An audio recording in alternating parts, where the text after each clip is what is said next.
You don't turn into an animal, do you? No, not anymore. I gave it up. Welcome everybody to this episode of the Cheap Seat Critics podcast, where apparently Ryder used to turn into an animal. We're covering the last installment of Twilight Saga. Yippee! Breaking down part 2. With me today we have... Hello, everybody. I'm one of your hosts, Geeky Ryder. I'm Crimson Maroon. And I'm Sprinks. And with us today, a very special guest, Doctor Ryland Grace. Oh, Doctor, yeah. thank you for being on the pod. Yep, I'm glad to be here. Fifth installment of this. Oh, shoot, I always forget.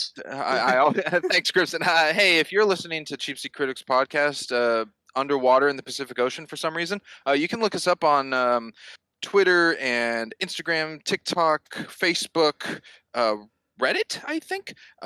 We have LetterBoxd for average art graphs, as well as a YouTube and Rumble, I know, audio podcast, but if you prefer the visual side of things with the PNG tuber and the slideshow of whatever it is we're covering, you can see it over there. Whew. Anyway. Well done, Franks. Good job. Thank you. Whew. Let's start with our history of this film. If this is your first time tuning into the pod, welcome. Maybe this one's your favorite out of all of them, and you don't care about the previous four, but we'll let you know about our past over the... Ryder, go ahead and take the floor. You think we've gotten really, really good at summarizing our histories for this franchise. I have read all the books once, seen all the films once when they were coming out in theaters. I ejected them from my mind and never thought about them again until the podcast. So I've only seen them twice, technically. Cool. All right. Crimson. All right, yeah, no, never read the books. Saw this twice, like the others. I have no film stills of this one, like the previous. I didn't have any. Unlike the others, I did get spoiled in this one, though. I knew of the twist at the end. Very exciting. And that's about it.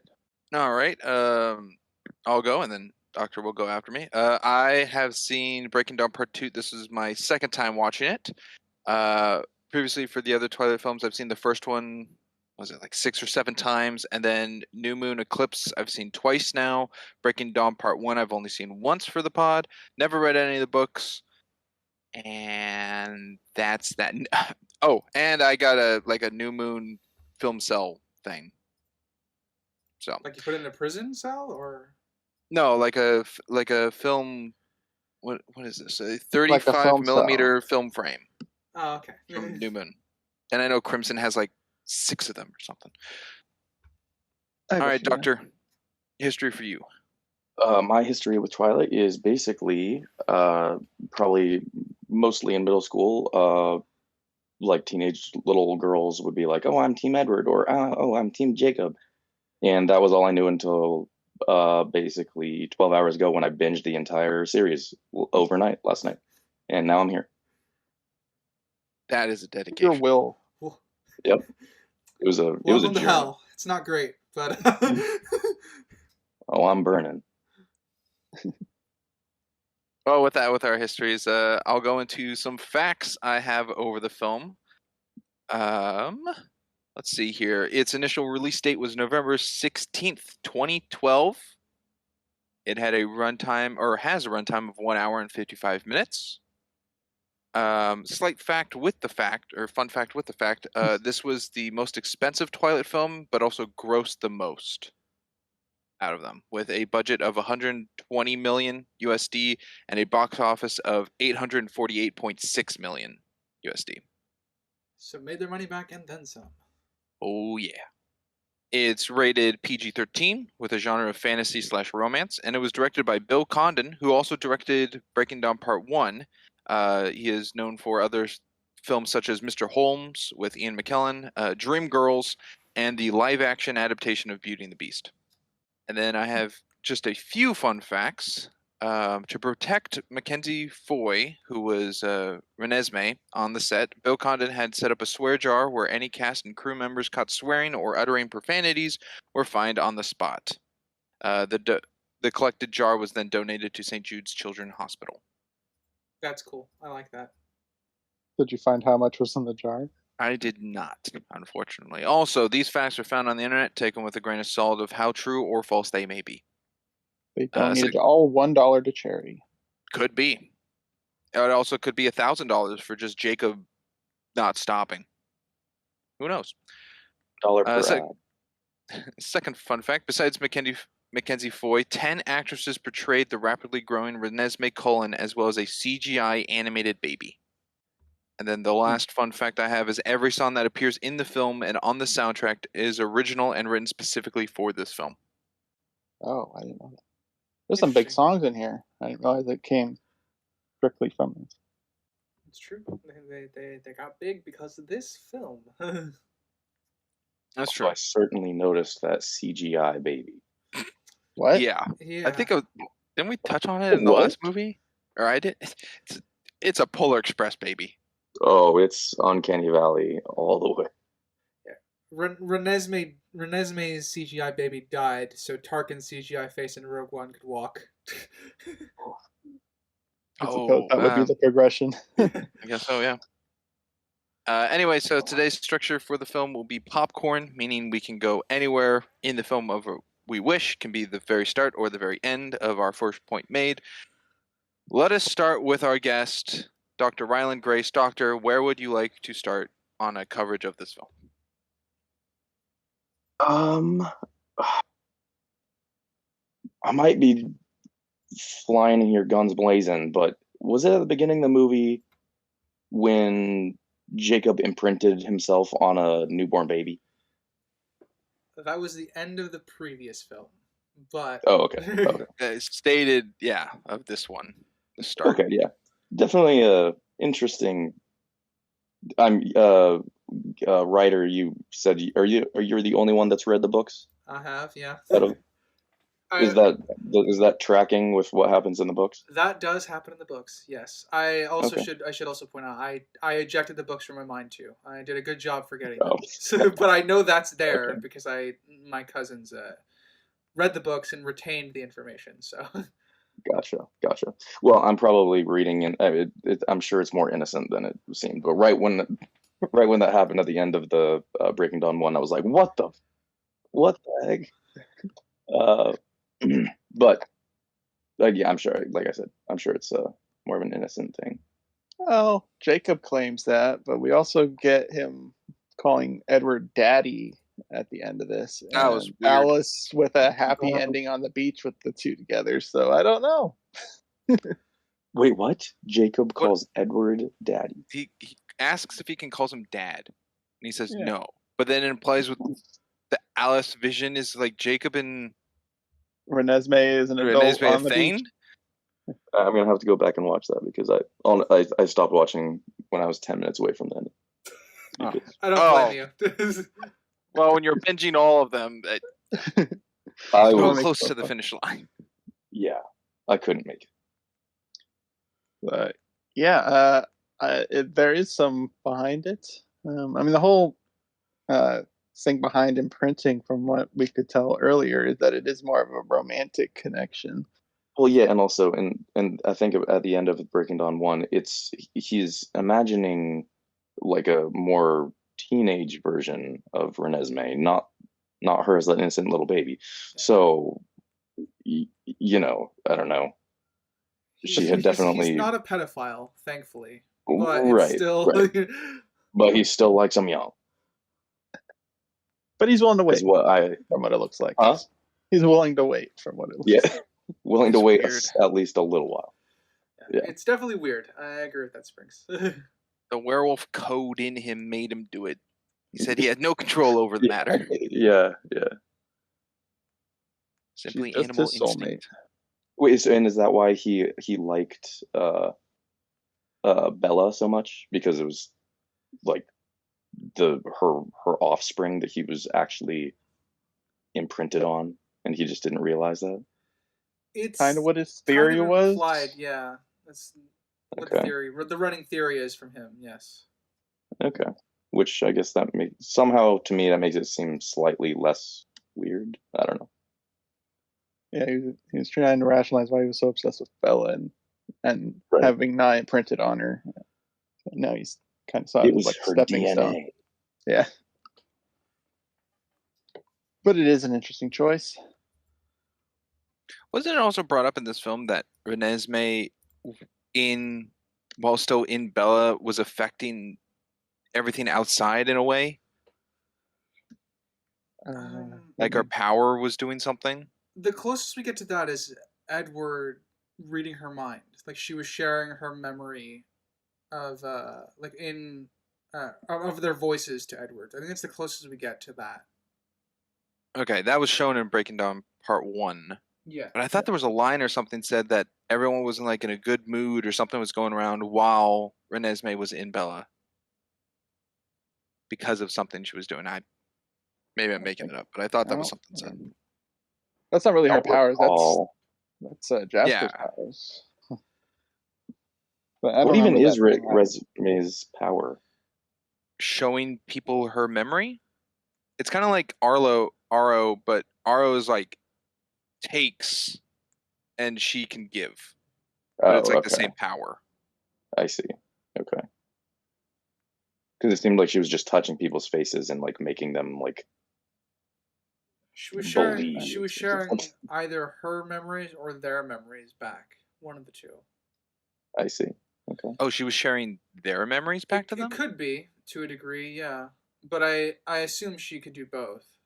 We don't have much in the way of it, other than that she can share memories of a sort. Oh. I still can't believe Jacob asked Edward if he could call him Dad. Yeah. It was pretty funny. It sounds like you're gonna have to watch these final 10 minutes when you get a chance. I'm looking up the movie script right now. I'm scrolling to the bottom. Yeah. But that was it's weird how that's paced in a way, because Alice is the one who saw the vision of the situation. And Renesmee's still, I don't know how old, a couple months old now, even though maturing. And Jacob doesn't see what Alice saw, but Edward could read Alice's mind and sees this vision. I don't get why Jacob asked if is he implying like right now at this age that he's going to get with her? Because he can't see what Alice is seeing. Yeah, because you mean at the very end? Yeah. When he asks, I don't think that's what it's implying. And I think at the very end she's probably about 13 or something. 12, 13, probably. Something like that would. Not 18. The only gauge of time that we have is that it took 7 years for someone like Renesmee to be fully grown, right? Oh, right. Yes. That other guy, that dude. Yeah, that dude that just popped up out of nowhere. Not during the fight. Just the dude who killed his mom in birth and then bit his aunt. Yeah. Right. The dude that just miraculously showed up without any explanation. Yeah. Well, the implication is Alice went to get him. Oh, yeah. Okay. He would have been there during the whole what if fight, but he was never there. Alice was. No, he was just standing off in the corner like Aro he was watching doing, it with his lackeys, just watching the fight until wanting to get involved. And I will say what's Charlie Sheen's? It's not. What's the actor with the last name Sheen? Michael? No. Michael Sheen. Yeah. What's his character? It's Aro. Oh, that's Aro. Okay. At the very end, when he was reading the memory of the fortune teller, seer, vampire, Alice, the plot twist that caught me off guard, and I was like, okay, that was actually kind of cool. I could see as a first viewing kind of cool. Yeah, I mean, because I was getting toward the end of the whole series, and I was like, okay, something can happen. Something happened. It only took 5 movies. And Aro just gets decapitated, and then he's like, "Just kidding, that was a premonition." Yeah. And then he was like, "I'm not gonna fight you guys." Yeah, I think, because I've been sitting on that for a while now. Whether that was I guess an objectively well written choice. I think I like it in concept. I just don't like the execution because it felt like it removed consequences from the story almost. Oh, for sure. I think it's usually a mistake to do it was all a dream, because that's effectively what that was. Oh, it was all a dream, even though it was only a 4-minute sequence. Yeah. I do think as first time viewers though that I can see why people think that's really, really cool. in terms of a twist. Yeah, it caught me off guard. You get your action sequences and stuff like that. I think my larger issue with that scene is that there's character payoffs that happen in the fight that don't happen because the fight's not real. I think it's objectively fine because it still works. Subjectively, I don't like it at all. Because again, it holds no consequence, like no real danger. If the movie can, I mean, there's no more movies after this, but it feels like it could just, this is a way to cover it up. Hey, Irina died, guys. Can't forget that. Oh, I forgot she died like the rest of the Alaskan Cullens did. She died before Alice came and did the whole premonition, so she was just dead. Yeah. She bet her life on a hunch. She really did. But kind of get back to what you were saying, Springs. I think I do have my objective issues with the removal of the fight tie into consequences because there are character payoffs that we don't get because the fight was not real. If that makes sense. Like keeping it in makes it better, is what you're saying? Not necessarily keeping it in makes it better. It's just that I think we lose character payoffs like as objectively without the fight. Like Leia. Have an example? Yeah, Leia saving Esme. True. Leia hates the Cullens. Because she hates vampires. Yeah, she hates vampires, and she says Esme during the fight and dies for it. That's a character payoff that's not in the film. Well, it's a character payoff in the fight, but it's not. It's removed because it's fake. It's decanonized. Little side note, I should ask, Ryder, did you watch the extended version of this one? There is no extended version for this one, so no. Ah, good to know. Okay, so we're all on the same track with this film. Yeah. All 2 hours, just about, right? Yeah. Yeah. Just about. Just about. And if there is an extended version of the film, it's not much longer. I don't think. I'll look it up real quick. Probably 6 or 7 minutes. Also, I just want to mention New Moon was absolutely atrocious. Hey. Hey. I think that's one of the better ones.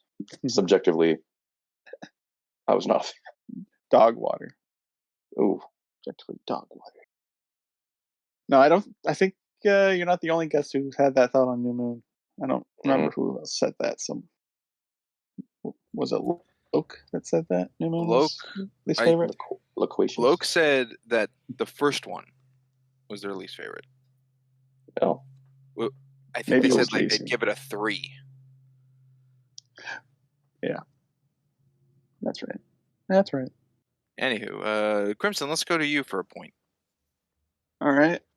I hinted at on one of the previous podcast coverage is that I didn't really have much issues with Charlie in this franchise as a whole, except for a part in the final movie, and that being that he doesn't really get anything here. He just goes on his fishing trip, and that's it. We get no ending with Charlie. He just disappears. Kick him to the curb. It is sad. I agree. It's sad. I do like that this film actually gives an actual scene of confrontation between him and Bella finally, because every other film just skips it. But barely even call it a confrontation. But if the payoff is this versus no Charlie, I think I like the no confrontation to have more Charlie. I agree. I really didn't like Charlie's character throughout the entire series. The entire series, wow. That's a hot take for this podcast. Would you like to explain? Really? Yeah. We're all fans of Charlie. Charlie Swan? Yes, Charlie Swan. Really? Yes, the one and only Charlie Swan. So I hate Charlie, and the reason is because Crimson told me to say that. Oh, wow. Darn it, you ruined it. No, Charlie's legit. I can't. Oh, fake take. Oh yeah, no. Did you just try to prank us, Crimson? I kind of did. Well played, sir. You sly fox. God damn, well played, sir. Thank you, Doctor. Thank you, Doctor, for doing that. I did find it interesting how quickly he just accepted that Jacob was a werewolf. Though he's just like, oh, nice. I don't like the fact that we cut away. That to me was Yeah, the most egregious part of the scene, because I would be interesting to see him slowly come to it and react a little bit more, like slowly reaching for right. Jacob and like patting his head or something. Like that would have been something, but we got Right. nothing other than like the shock and surprise of it. You Well, wanted yeah. a hiccup and toothless moment? I well, don't I know if think I Charlie need would be that, like, but "What about Billy or Harry or yeah, whatever?" he would start Uh, asking questions, and then Jacob could just start denying them though. Like, no, I'm choosing to do this. I can't answer any of your questions. I did this to explain to you that there are some things that I can't talk about, but it's my choice that I made this, you know? 'Cause we don't get Billy in this one except in the credits, so mentioning him here would be a good Yeah. addition. I think Charlie would ask that. Yeah, I absolutely do. It would. I think that's a scene that should have been elongated just a bit more. I Billy think the Jacob Weird should Hair. have said that he was going to turn into a werewolf. I think he should have just done it instead of just undressing in front of him. But We would that miss out did on the funny, awkward tension. It was comedy. Oh, that was hot. Yeah. that was the funniest thing of the whole franchise for me, was him undressing in front of him. What the hell Yeah. are you doing? Charlie's face as he was undressing. He's like, what the? I have Yeah. that screenshotted on my iPad. Me Charlie's too. face is hilarious. I have that screenshot as well because it's such a good reaction. And he sticks around. He's actually listening to Jacob. He's giving him a chance to explain things. Yeah, because Charlie's a good guy. He's just like he's just a little weirded out right now.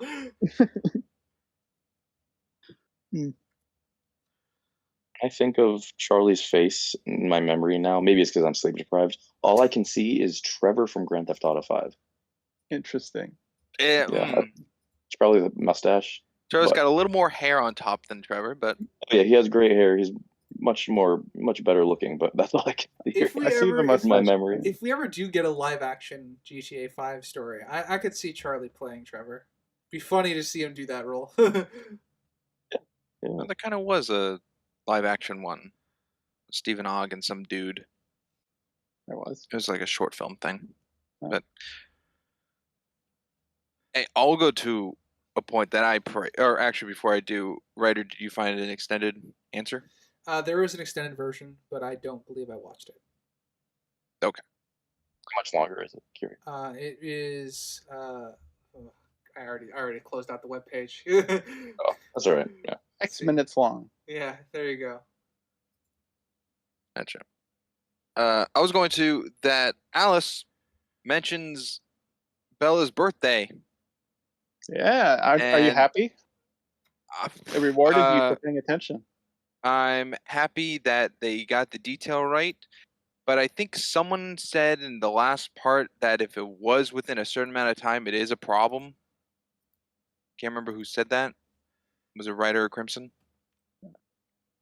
Probably me. I don't remember saying it, but you and I think, talked the most about the timeline things.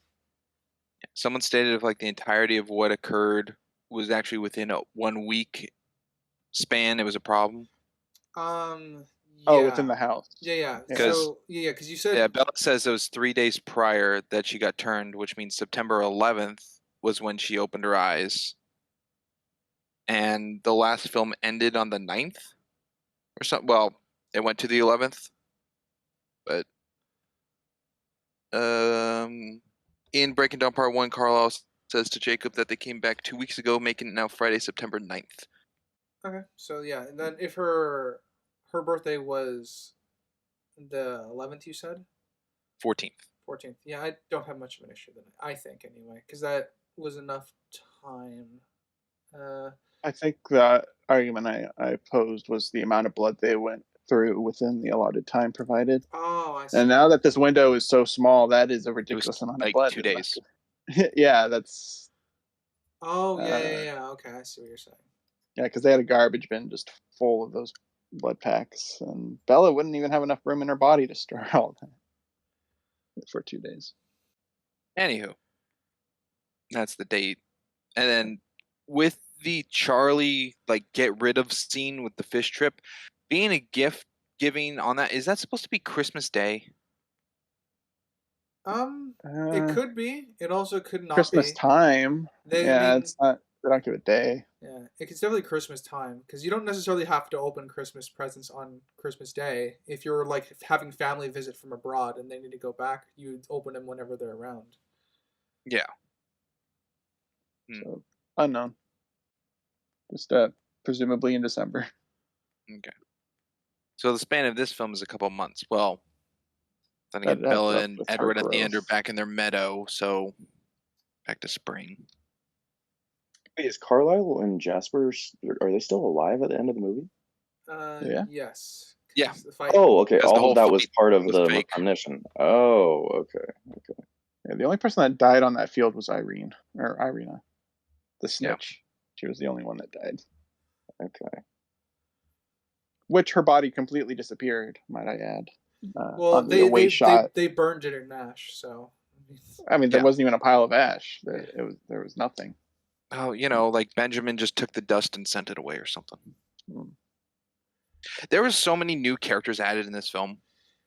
Oh God! It was kind of ridiculous. Kinda. I mean, it can work, but they just it was too much with how little time they actually were trying to build up to this big face-off. It was a little too much, and I'll get to that later. Because I just think this exemplifies how good Harry Potter. Because spoilers for Harry Potter, like the Battle of Hogwarts, you actually care about most of the people. I mean, even was it Lavender? Her name, Lavender died. I don't think anyone shed a tear over Lavender dying, but I think most people would care more about her than these randos we just got introduced in this movie. Well, yeah, because she was shown in a She's previous a film. Character. We know her. She actually has a The character. best they did to with her. this one was Irina was at the wedding for 2 minutes of a werewolf, and then that was it. I don't know who Irina is, actually. The snitch, the one that saw Renesmee flying and told the God, it the was blonde, an immortal child. The blonde. And they're like, "Is this a lady. child? Yeah, I don't know. one. It's bigger, but I made a mistake," and dies. Right. Yeah, and she apologized too. Yeah. And then they still. Yeah. And honestly, they had with all the characters introduced, they had a couple opportunities to explore the characters, which they didn't, which really bugged me. No, I would have liked to see more of Garrett. And yeah, that is what my essay was about. Springs is kind of leaning Garrett? into that. No, leaning into the too many people. Wasted characters. Yeah. Yeah, Alistair was the wasted to me. I wrote it that. It seemed there was a story of him and Carla, something going on, and then nothing. Yeah. You actually had me go in there for a minute. Leaves the room and the movie at the same time. I don't know what the heck Alistair was. Yeah, I thought he was a spy for the Volturi, but I did too much work for the for the writers. And technically, the high school friends were still in this film. Credits don't count. Because then you could say every character that's been in this franchise was in this movie, and that's lame. Kind of. The freaking house lady from the previous movie was in this movie. Yeah, that's true. She was in the credits. That was pretty funny. I got a question for you, Springs. Oh boy. How is the running? Great question. I literally different iteration, but not as good.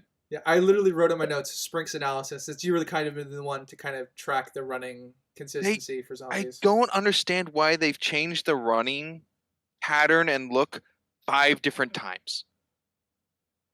It's been different in each film. Vampires. Yeah.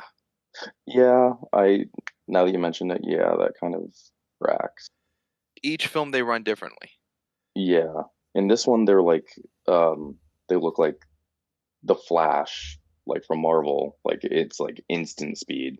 But then in like the first Twilight, they're like it's vastly different. I don't know how to explain what is different about it, but yeah, in the first one they kind of have like the motion blur with them running fast, and this we see them running kind of normal speed. More the intro with Bella learning, which looked horrible. Them looking like they're running normal, but the background's fast and blurred. which yeah. was hideous. Yeah, this one had. Where's in my notes? I think the worst shot of the new one, while you're looking for your notes, is when we're zooming into Bella's back to get her POV. I think that was it was a cool in concept, but bad in execution. But once we get her POV, I think we're fine. It's just this slow zoom in, like behind the back of her head. In the forest or some yeah. other Yeah, in the forest. This is when she's going on her first run with Edward after she wakes Where up. she's seeing all the nature movements. And she's hearing everything. Slow-mo. All her new senses she needs to adjust to. Yeah. Yeah, there was green screen sped up footage and then a rigged leap, which they didn't need, but make it look cool. Yeah. But yeah, this running is kind of towards the bottom for me because it also has a bit of the breaking down part one with a lot of foliage, like covering the camera to kind of blend that it's going fast without looking too bad. But the whole run normally and then speed up the film I think that's the worst look. We talked about in one of the previous films if Bella was a Mary Sue, and we decided she isn't. This is the most Mary Sue she is in this one. Absolutely. I wrote in my notes that this is absurd, the amount of Mary Sue-ness she got in this film. Yeah. I might as well pull up my fucking list. Let me see. It takes decades for a vampire to be trained to not go for human blood. It took her 10 minutes. Okay, 10 minutes is generous. It took her less than that. Best I can think of is that her power of shield shields herself of vampire things. Which is really stupid. That's but writing that's for the them. best I can think of. Yeah, that's definitely writing for them. Is them. that it's suppressing things. Yeah. She avoids drinking human blood despite being a newborn. She can be a shield hero, which doesn't really make sense as to why Edward couldn't. It doesn't make sense as to Edward. Why didn't Edward figure that out? Or it doesn't explain why he couldn't read her mind. She can fight instantly without training. She can pretend to be human instantaneously, and there's a lot of she had a litany of issues that I took issue with this time around, because I agree with your observation, Crimson. I pretty much wrote the exact same thing. Is that what is this? I pretty much wrote this is Mary Sue BS that we're getting back into. Well, she had her protection powers, her shield powers, and then she learns she can grow them and project them onto others, and cause yes, you can grow your powers with time. Gets it in 5 minutes. And at the end of the movie, she gets another power, which was Renesmee's power of sharing. She's been training. Memories. Yeah, the training with the shield stuff didn't bother me, because I'm like, all right, they showed me her training at least once. I can then infer she trained more than that. I wish we saw more combat training, but we didn't get that. Well, the problem is they said it takes time, and that time is what they didn't have in this film. They were on the clock. The pacing of this movie is atrocious. Yeah, there was no time for this to actually pay off. Yeah, I'm like saying another thing that could factor into time, though, is just someone teaching you. Like, if she worked at it, I don't know, 6 hours out of the day, every day up until the Volturi showed up, I think that would accumulate into some growth. But Doctor, what do you feel about the power? Yeah. So what do you mean? You mean her, her discipline for not wanting human blood, or just her raw power? Just being a newborn vampire, she's OP. Well, it was anyone else. It was.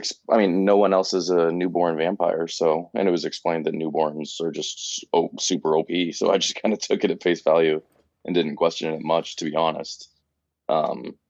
Yeah. Although she did get over her bloodlust within 2 seconds, which, now that you brought that up, I was thinking about it. But just in terms of her OP-ness, overpoweredness, not OP-ness, I just kind of didn't really question it, just because it was explained that. Why do you guys take issue with that? I'm curious. I don't have issue with her strength, the arm wrestling with Emmett.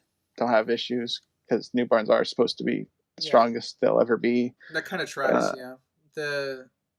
Sorry, you go, Crimson. It's essentially the evolution of the hurdles that are supposed to be in front of the newborns. Hurdle being the turning off the lust for human blood. She turned that off immediately.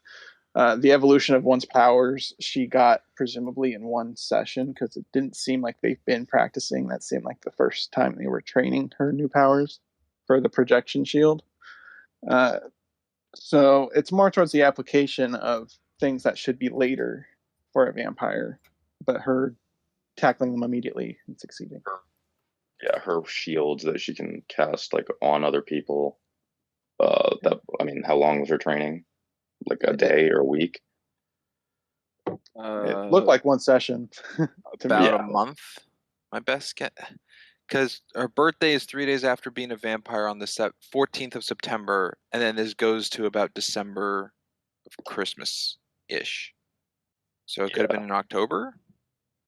From the initial training, which she does succeed, to the field where she looked like she protected the entire family at once, which would be an evolution. But if they had a month to grow it from protecting one person to a group, then a month I think can be worked with. Yeah, that would have been a cool scene to have. But her initial protection of Edward was immediate. Sorry, go ahead, Doctor. Is she the only instance of one of the vampires that has her powers before she becomes a vampire? Like no one could read her mind as a human. Yeah, great question. Great question. I don't think we got an answer. There is no answer to why this is the only human shown to have powers of not vampire. Just more uniqueness to Bella. Just main character syndrome, I guess. I think the only thing we have that somewhat vaguely explains it is at the end when she said she was destined to be a vampire. Oh, yeah. It's in her blood to be a vampire. She says she's never felt more alive. Why was Edward so worried about her soul going to hell or whatever? There you go. I'm glad you asked that. Because that was an issue I brought up in the previous one as a talking point for this one, is what is a soul in this universe? Because Bella's the exact same. She didn't change. She's way happier, too. Yeah, she's the same person. She's ecstatic. I think it's a spiritual she's actually belief. emoting that they gave the actress stuff to work with. Yeah. How Edward, I think, feels about soul onto Bella is how Rosalie felt about the choice of being a vampire, and like the importance that they didn't have it. Like it was just taken from them. So I feel like that's just Edward's thoughts on the matter, which is why I thought he was being very good in breaking down part one of how much he was like saying and sacrificing for Bella, and I felt bad for him because her treating him like a bitch. But it's just kind of sideswiped in this one. He doesn't care. I mean, what is a soul for him to even care about? He doesn't believe he has a soul, but he's the same person he was when he was human. Well, he's Mormon. He just has a thirst. So, I don't know. The whole soul thing seems underdeveloped, and they didn't know what soul has to do with blood. That's what I'm going to go with. For the vampires, yeah. I mean, blood. Probably, honestly. Because I'm sure Edward thinks that Renesmee has a soul. Right. Or at least half a soul. Yeah, half a soul. Well, something they didn't tackle, really. But it was a big talking point throughout the films. My boy! No. Back to Harry Potter. Sorry. I thought about that scene a few times. Anyways. Let's get to Ryder with a point. All right. I'm gonna go to the beginning. I was really annoyed with the fact that Bella didn't realize she was thirsty until Edward brought it up. Yep. Oh, movie moment. Yeah, very much a movie moment. Didn't like that. I agree. However, for that negative, a positive, this title sequence only had 5 seconds of the title. Way to go. Did That's you? something Yeah, I I'll praise. considered the whole credits as part of the title sequence. I was going to bring that up. Yeah, How long it was for it, Yeah, I was I thought we were gonna include the opening credits for it. because it all ties Oh. with the title sequence. I just went with the title sequence. The praise. The opening credits is to me was fine because it's the last film. Wait, what? I don't get that. Why does that matter? So if they had this intro for for New Moon, I guess, exact same, they just swapped out the titles. You'd have an issue with it then because it's not the last movie. No, that's the second one to show a precedence. If it wasn't an eclipse, then I'd be like, oh, that's weird. It was the last two and not this one. But the title sequence is what I'm going with. How this was 5 seconds for Breaking Dawn and New Moon was like 20 plus seconds. It was so long. One thing I guess I did like about the title sequence, and I'm including the credits, I guess, with mine. It was very long, but I do appreciate, I guess, the symbolism of like everything turning to ice because Bella's blood is being frozen or As cold as ice. yeah. Yeah. She's now the same temperature as Edward, as he points out, and smiles as he says that, while her soul has left her body. Yeah, he's fine with it. It had to Yeah. happen. I guess he came to terms with that when he Bit chewed into open her. her stomach with a C-section. Yeah. Very peculiar. All right. I'm going to ask a very dangerous question here. Which characters are removable? Because we definitely have some candidates in this movie. Oh, Toshiro. Well, actually, is he removable? He shows that not all of the Cullens accepted the call, and Yeah, but so Arrow could I have think found he's that out actually by kind of someone useful. else. They didn't have to track down some guy who had a call with Carlisle. It just kind of shows off Alex's power. They could have done that during the fight. Well, and they talked about his power in Eclipse. They talked about his powers in Eclipse. They didn't see it. You brought it up. Is it Alistair or Harriet? The one that Yeah, Carlisle drives Alistair. with? Alistair. He is Yeah, top of my cut him list. out. Removable. Yeah, I'm going to the attic. Get him out of here. Yeah, he's gone. Poof. Charlie Useless. is pretty removable. Yeah, it's interesting. Maybe Tell the doctor what to say. I didn't say anything this time. Actually, in this This is movie, he Dr. kind of Stone. is, though. He kind of is. I mean, the movie does it for him. They just put him on a fishing trip and Yeah, no, he literally wasn't the movie. removed. Yeah, I Send him to a appreciate. retirement home, never to be seen from again. Yeah, I appreciate. No, he his, literally says, "Are you guys trying to get rid of me?" Well, it's working. It's working. I appreciate his presence in the film. I do like that he. I do like a lot of the subtleties that happen with his character, but I'd argue that this is probably his most removable film. I can't really think of anything to justify his scenes outside of it showing that life is continuing on, as close to normal as that the Cullens can manage. That reminds me of something. Right, how you brought up how the movie moment of Bella not realizing she was thirsty until Edward points it out. No one cared to tell Bella about Charlie calling 2 times a day until she heard the phone. Yeah, that's very Until rude. the audience noticed the phone. Yeah, that's very rude. And she also chooses not to pick it up. And then just wrote it down as Bella's continuing to be a bitch to Charlie. That's nice. Yep. Don't get it. So I think the 2 Dracula guys, as Jacob called them, Oh, the they're Russians. removable. The 1,500-year-old guy. Yeah. I'm like, cool. Stefan and Vladimir or something. Sure. Yeah. Why What not? was that one actor? That one, the blonde one, looks super familiar. Don't know. The other one looked familiar to me. I didn't recognize the blonde one. But yeah, those 2 were freaking removable. They didn't contribute anything, not even during the fight. They didn't do anything. Well, they kill one of the Volturi in the fight, and they have a motive, but I agree they can be That's the removable. only thing. Yeah. Only thing they have is showing a different coven is actually against the Volturi. Yeah, like I to said, take 'em down. they have some world building aspects attached to them, but arguably those world building aspects are not important compared to the story. Oh, the 3 Irish coven. Yeah, that's right. Get them out of here. Yeah, the Irish family, get them out of here. I And our removable list is already as large as our entire podcast list, I think. roster. Oh, It's the fact that they introduce all these characters in the last film and don't give them any development. Yeah. Again, it's tying to the essay that I'll get to at some point during this podcast, probably. Yeah. I feel like Benjamin. you could remove Susie Crabgrass as well. Well, they did in this one. Oh, okay. Well, there you go. She's not in this one. This might be a controversial statement, but we can probably remove Esme, Carlisle's wife, from this film. Oh. Got that mixed with Renesmee. Yeah. I was like, what? Yeah. That's why I specified. There's Well- Renesmee, the daughter, and then Esme, Carlisle's wife. Carlisle's wife is removable from this film. She She doesn't do a lot, but it would be such a question as where is she?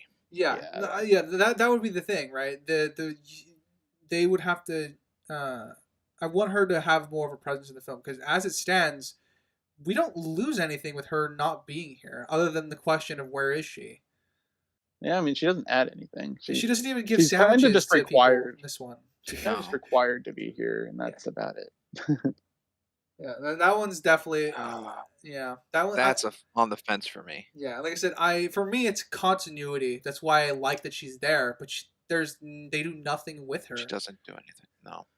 Yeah, she's there She purely just for goes, continuity. Carl's head's decapitated. Yeah, Which is a fake. which is fake. So, Her getting saved by Leah, fake. I know. So. Yeah, she doesn't do anything. God, it sucks that was fake. I know. There's so many good bits in that too.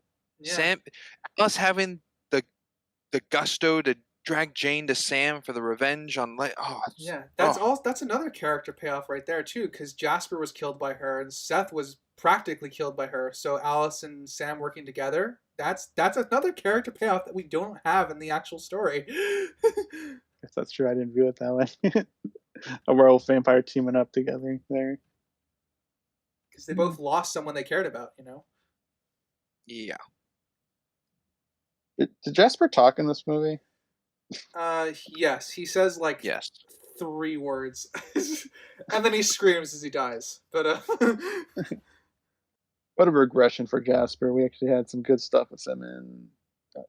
Was it Eclipse? Yeah. Eclipse, he was pretty cool, actually. Yeah, Eclipse was the whole training and his backstory with the He had a pretty cool backstory. Yeah, I still stand by it. I think Eclipse might be my favorite Twilight film. I think it was my favorite. I will not state until we finish this one. Does Doctor have a point? Oh, sure. Doctor, go right ahead. Oh, okay. I will. How about I give you guys an option?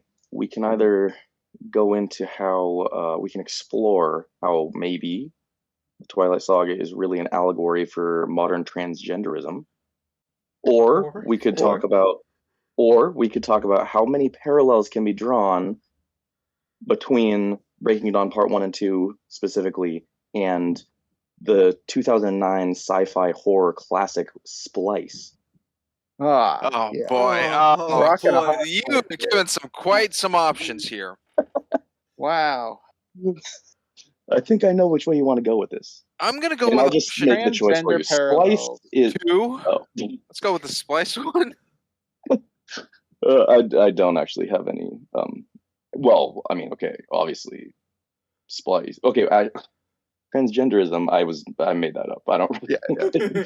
I mean, there's like some loose things you could make up, but Splice, a monster having sex with a human and then growing a new monster. Although in Breaking Dawn Part 2, we see another one of these monsters that's fully grown, and they're horrible abominations. Yeah, I agree.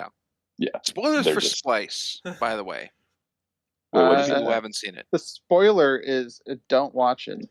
No, everyone needs to watch that movie at least a few times. Having seen Splice, I never need to watch it again. I've ejected it. Dr. Ryland Grace here is a big Splice fan. I've ejected it from my mind as I did Twilight. I'm happy. Unfortunately, it's scarred in my mind. But it's kind of a comedy of just how outrageous No. it is. Comedy of a calamity. Yeah. You need to put down the Joker makeup there, Doctor. I can see you. Yeah. It's a comedy. Doctor, I thought your question was leaning towards, because I know you're a fan of it, the connections between Bella Swan and Ray Palpatine. Oh, did you see the I thought that's what you were going to. I sent? Yeah. No, you guys were talking about Mary Sue. Yeah, definitely Bella ticks more boxes in this film than she has in all the previous ones.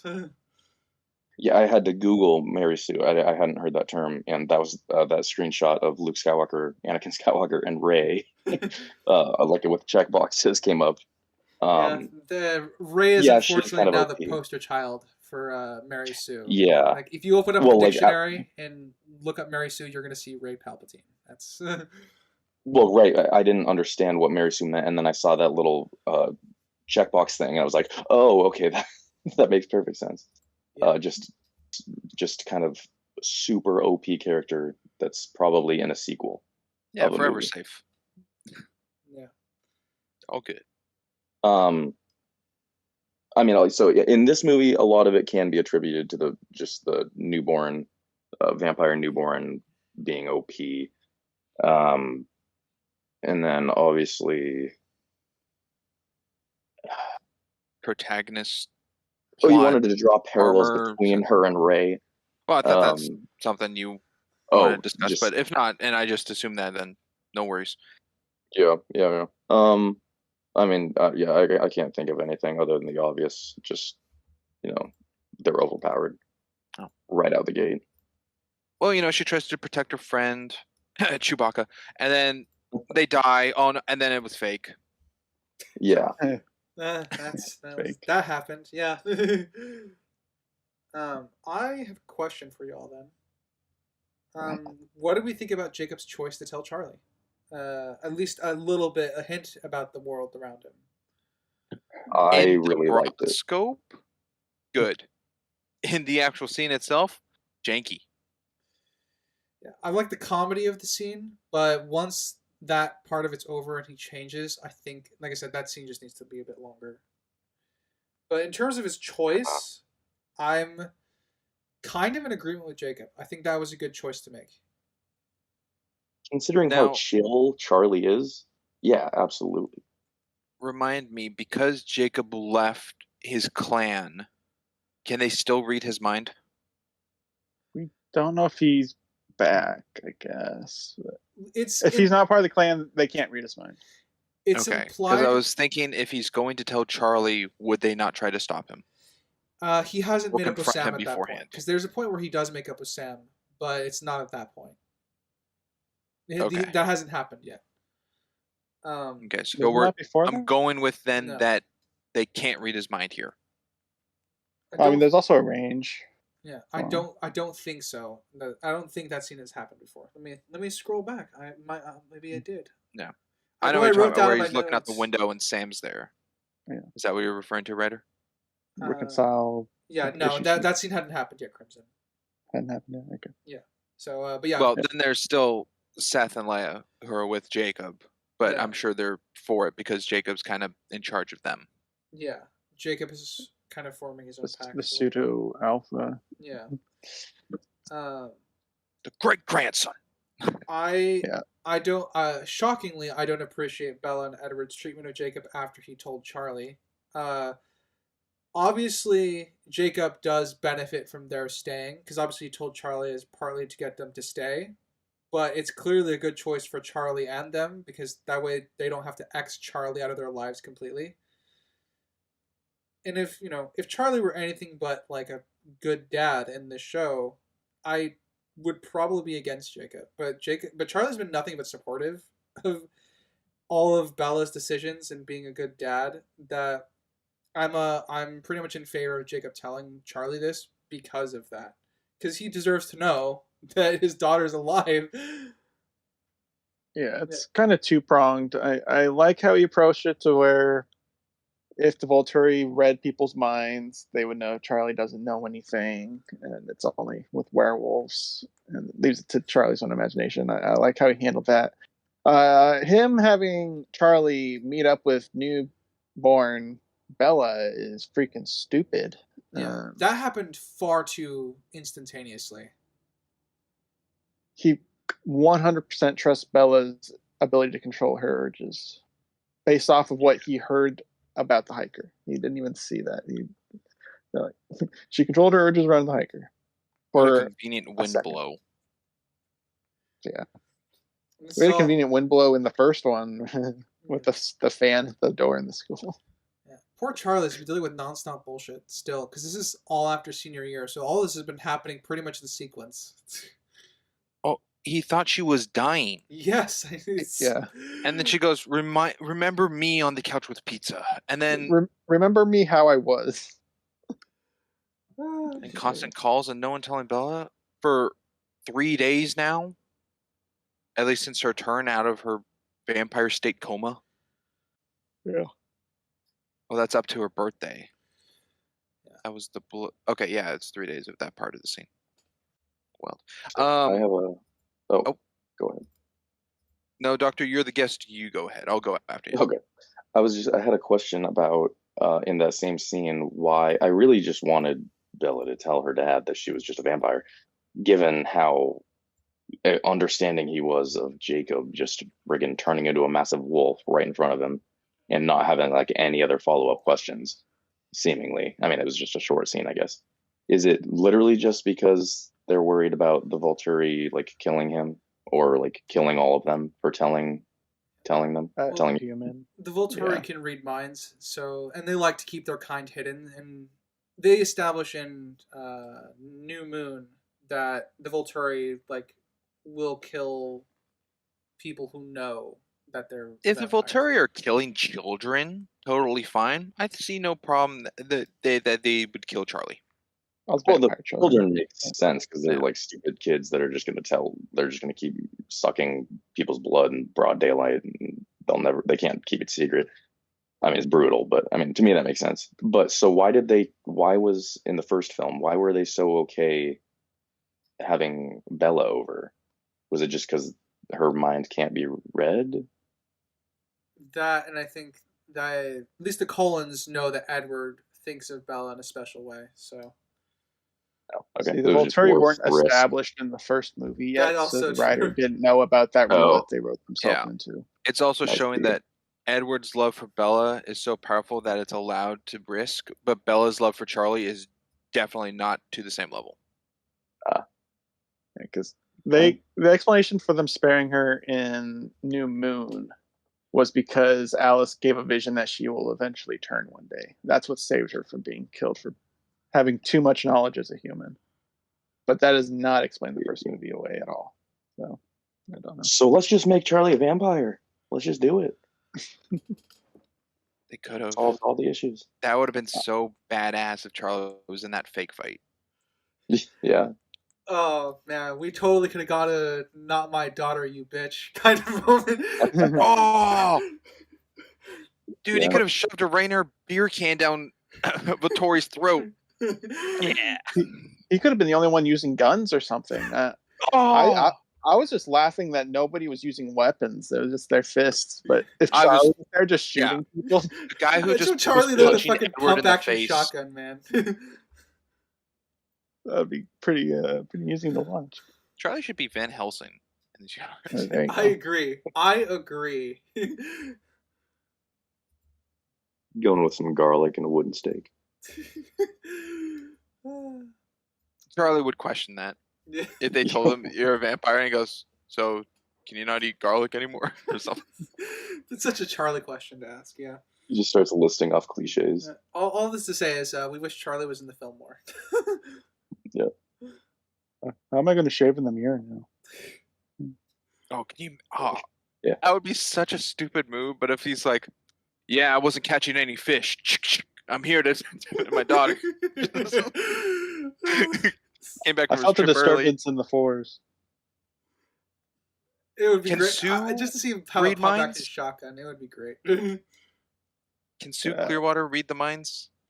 Is of she the a werewolves? werewolf? I don't know. We don't know if she's a werewolf. Okay, Presumably because she's in that close could be a way contact for I think Leia's- her. The likes of Sam. Leia's the only Pretty female sure in the she pack, is. right? I'm pretty sure we see her phase. Charlie's girlfriend. No, Clearwater. There's Seth, and then Seth Clearwater, Leia Clearwater, and then is Charlie Leia. dating a Clearwater? Sue. Yeah, Sue. Okay. Yes. Yeah, She is a Oh, Clearwater. Okay. I didn't know. I'm just saying that could explain, like, if they did get there at the fight, how he got the news, if she knew about the like reading mind thing. No, he's just not out of the blue. But Charlie and again, that's us writing the script for the movie. We're trying to Right make in it the book. better, shockingly. I still think Eclipse would have been fantastic if one of Riley's minions or whatever was one of the kids from the school. I agree. Yeah. I will die on that hill. That would have been great. That's a hill worth dying on. That would have improved a lot of things about the Um, film.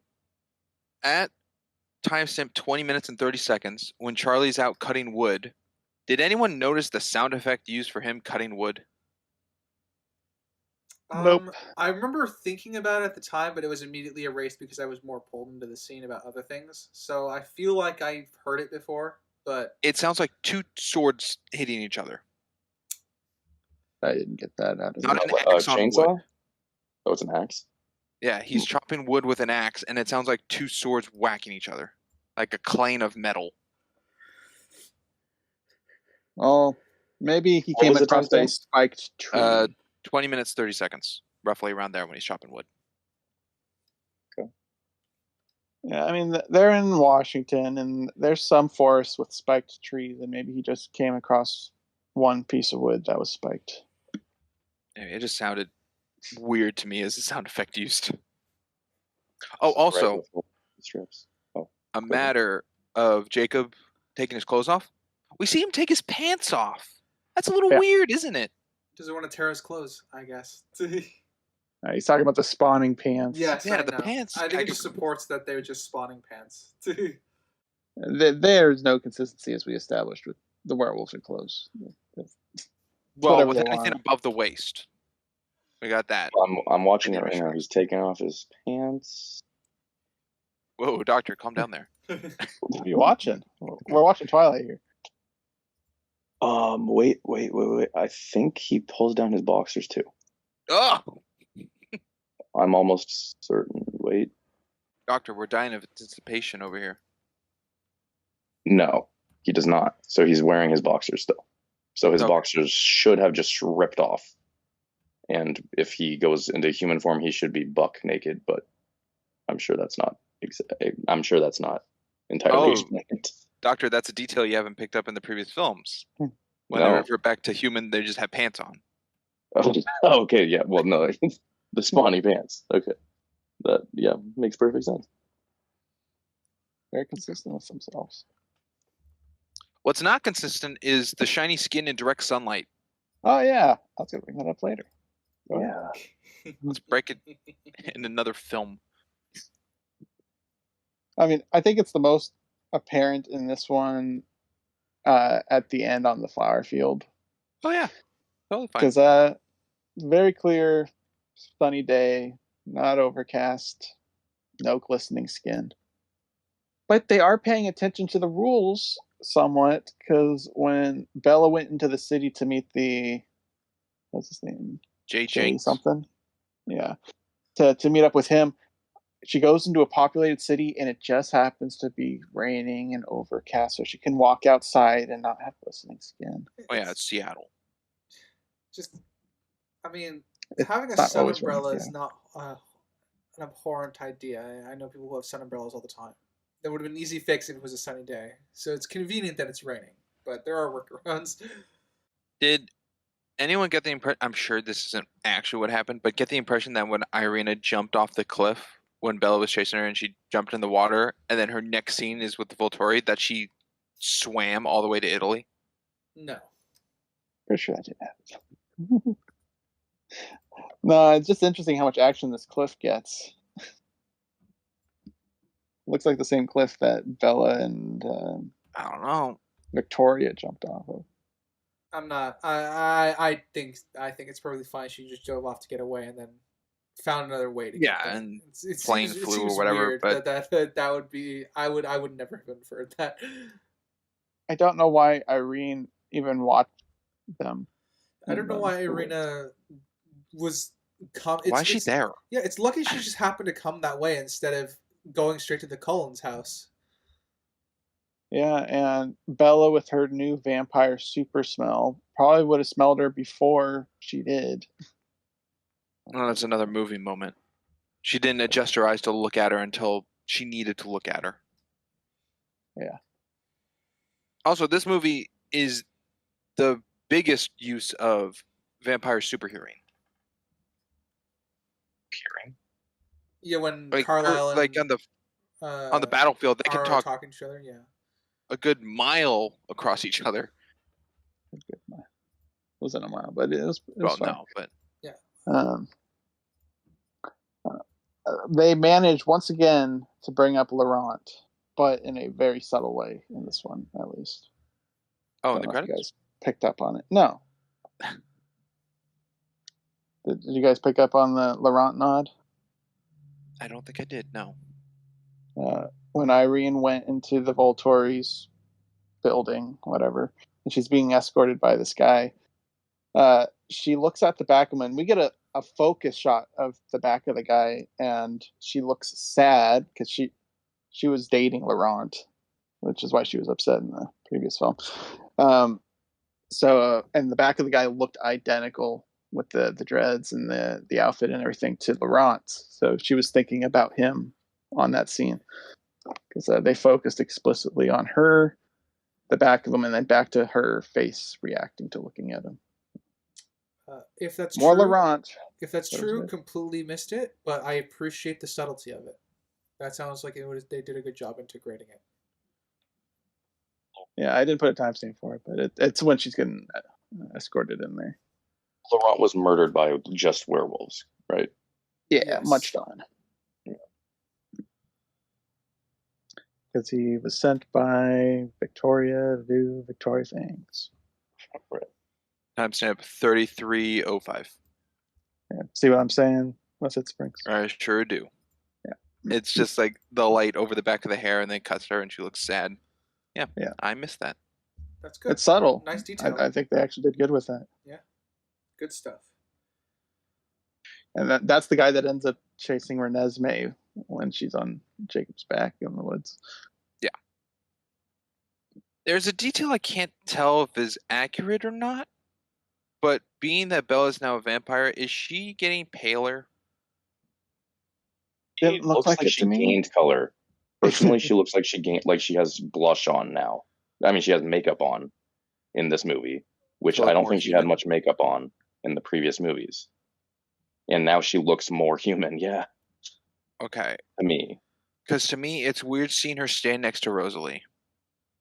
Bella looks paler and Rosalie looks more tan. I didn't notice that.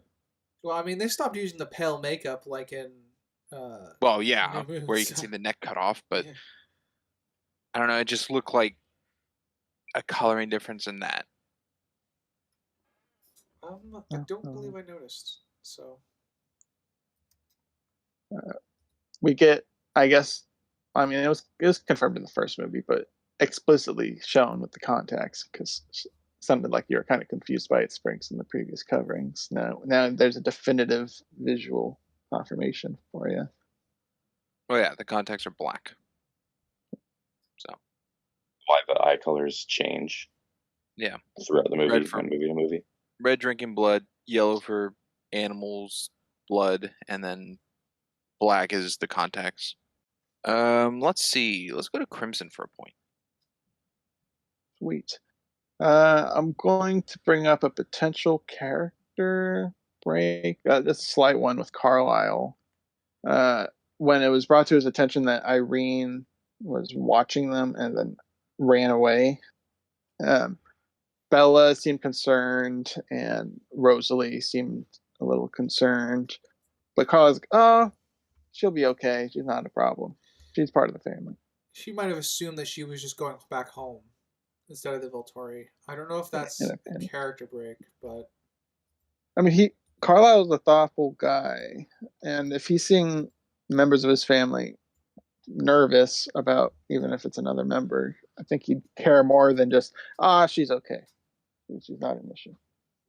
You think he would have I see called what you're I think Alaska? he'd probe, ask, call Alaska. He would do something other than just brush it off. He just brushed it off. I don't know if character break is the right word, but I know what you're getting to here, angling for, and I think I'm in agreement. Like a nick, Yeah. not a break. Yeah, I'm kind of in agreement. I think that might be something worthwhile. Speaking of character breaking, is it character breaking that Sam is suddenly back to normal? What do you mean by back to normal? Sam who? Like the previous movie didn't really happen. Yeah, Sam because he was really anti-vampire really quickly, and then he's just back to normal like instantaneously. Is that character breaking? Just back in the other direction? Because now he's back to normal, and I much prefer this version of Sam, obviously, but it's still technically a character break. I say kinda. I feel like there's just a scene we never saw. Like time has passed, but we don't know what in that time has changed Sam.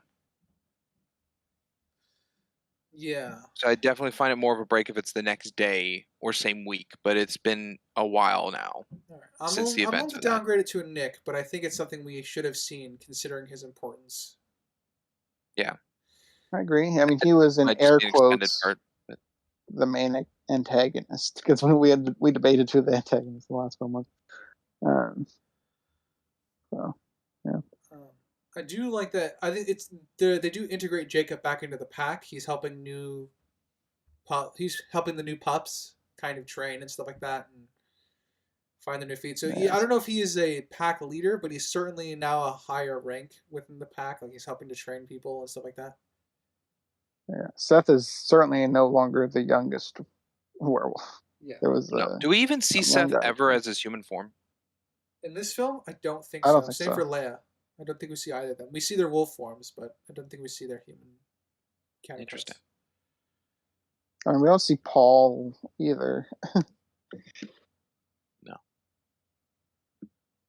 Yeah, the werewolves kind of just used as soldiers on the field, not really characters in this one.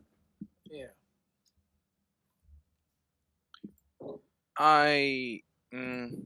Let's see here. Let's go into something that Crimson loves to talk about. Ooh. And I just have like two instances here. Color theory. Oh. When Bella is changed at the beginning, she's in a blue dress, which matches Rosalie and Alice, I believe, who are also in blue. Which I saw that is like a connection that she's now a vampire, like a part of the Cullens. Another scene is when they're describing immortal children, and everyone in the room is wearing black. I think Jasper's in a really dark red, but it's shadowed, so it looks mostly just black, except Jacob, who's in a gray.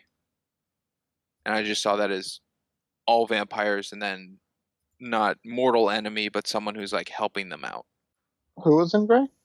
Jacob. The one werewolf in the room. Okay.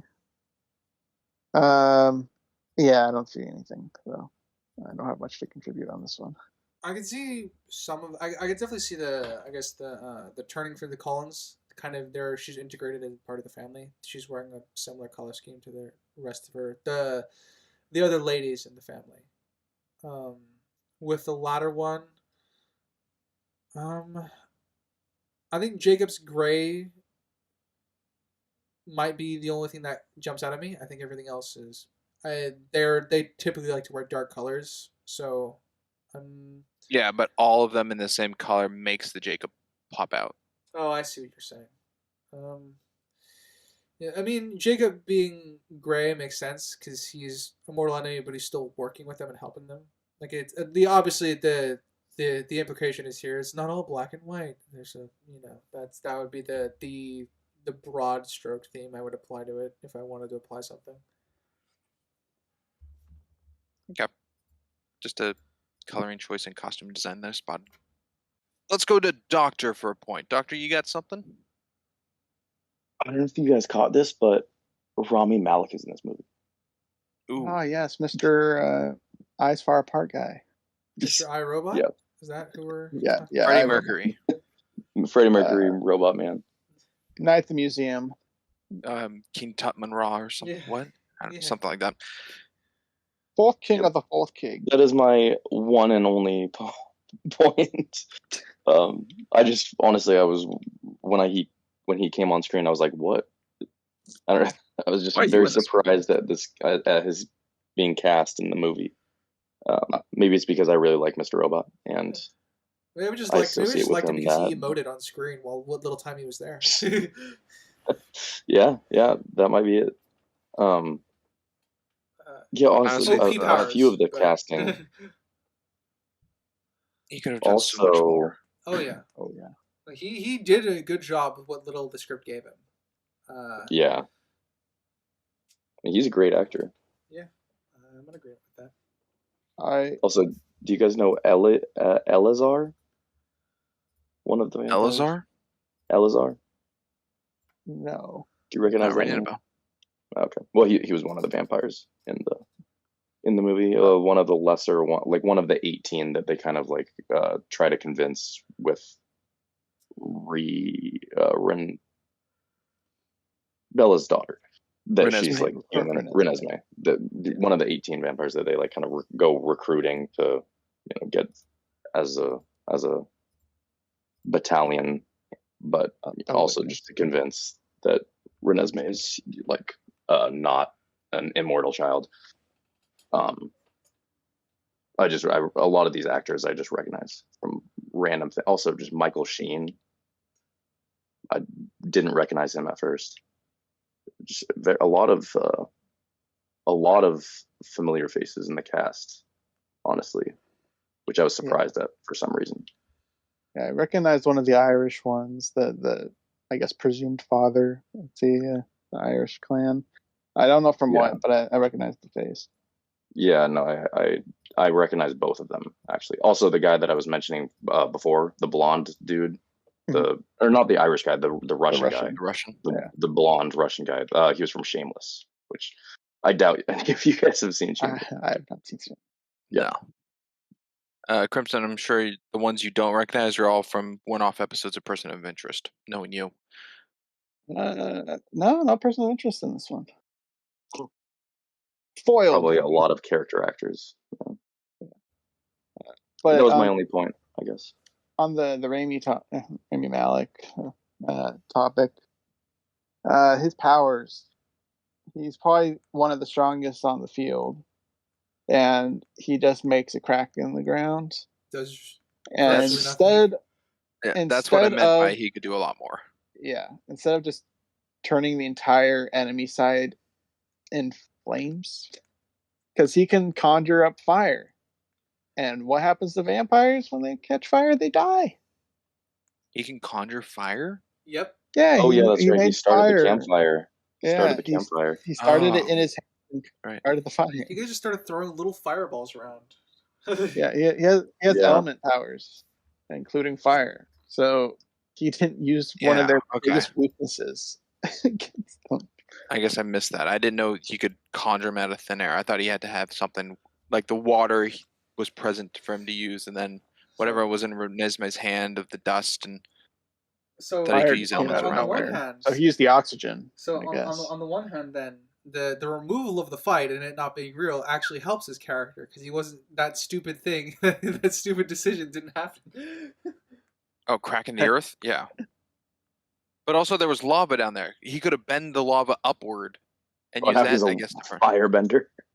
But kinda. I thought it was a waterbender was how it started. And then he said all elements and went, okay. As far as all elements understood, we see him use air, water, earth, and fire. So I assume. Oh yeah, he uses makes a tornado. Yeah, you're right. Yeah. So he's the Avatar. The battleground was littered with snow. Yeah. And also, even if so much. Go ahead. We don't know how long he's been a vampire for. And just going back to how overpowered Bella is, after a month of training, extrapolating Rami Malek's training out like 100 years, he should be literally the Avatar. Oh yeah, yeah. He seemed quite confident in his abilities. Yeah. And even if And we're then he going with doesn't do he anything. can't conjure fire, which he can. The The torches they used to kill and execute people. Volturi. Yeah. That was the other name. Yeah, they had torches on the other side that he could. I mean, his burning body. Just Yeah. use that. Yeah. So, real fumble. They should not have made him control fire. Yeah. Ooh, you're I'm really fairly certain dancing he around can a just topic. conjure it. Yeah, a big topic about the fight. I think I know what the topic is. It's just the fight. There's a lot to be said about that fight. Oh, the premonition of the fight? Yeah. There is a lot to unpack there. Well, let's go ahead and rip this Band-Aid off. Let's go into it. Okay. There's someone who's Well- ripping the Band-Aid off. No, okay. I'll start with Jane, who claimed essentially the kill of Jasper, and Leia too, And Seth. or Seth. Yeah.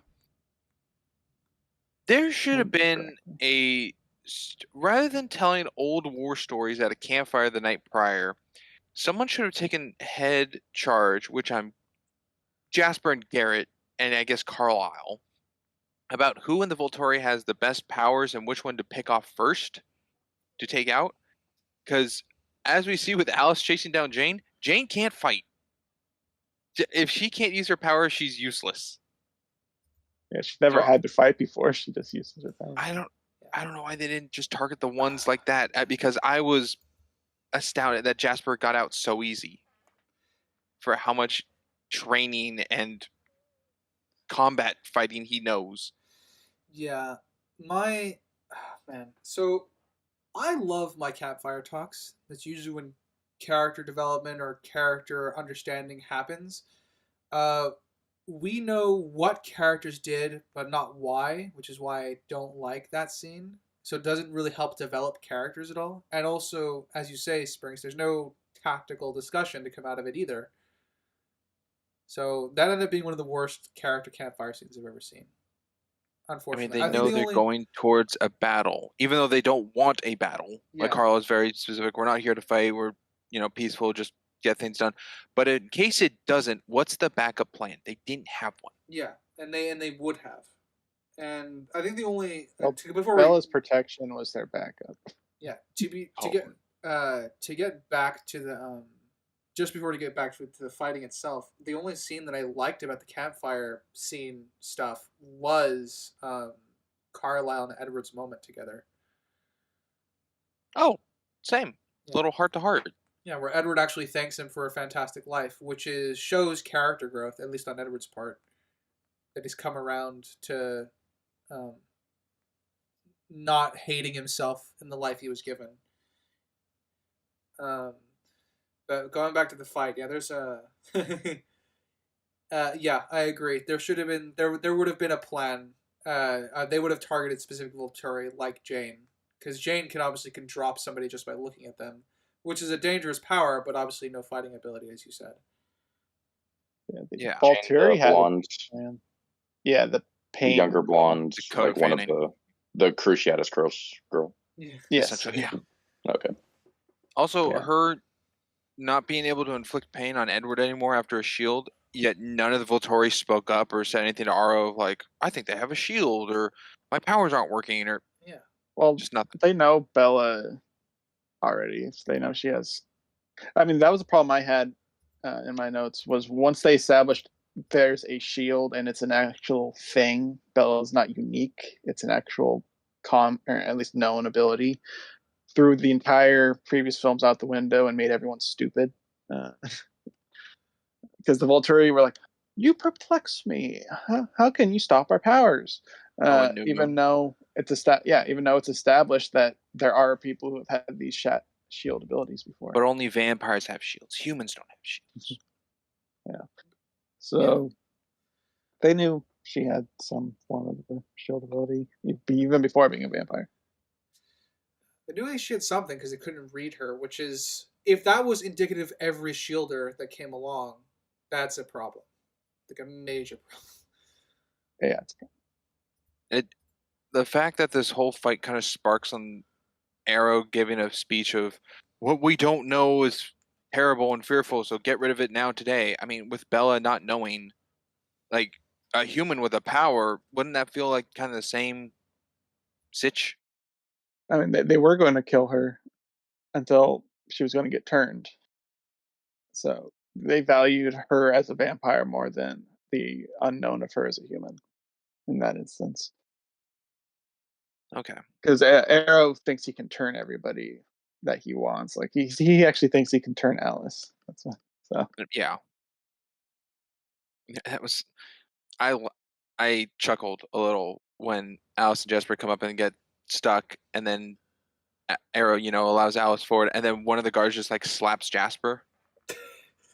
What a pointless slap. I agree. Are you guys saying Arrow or Arrow?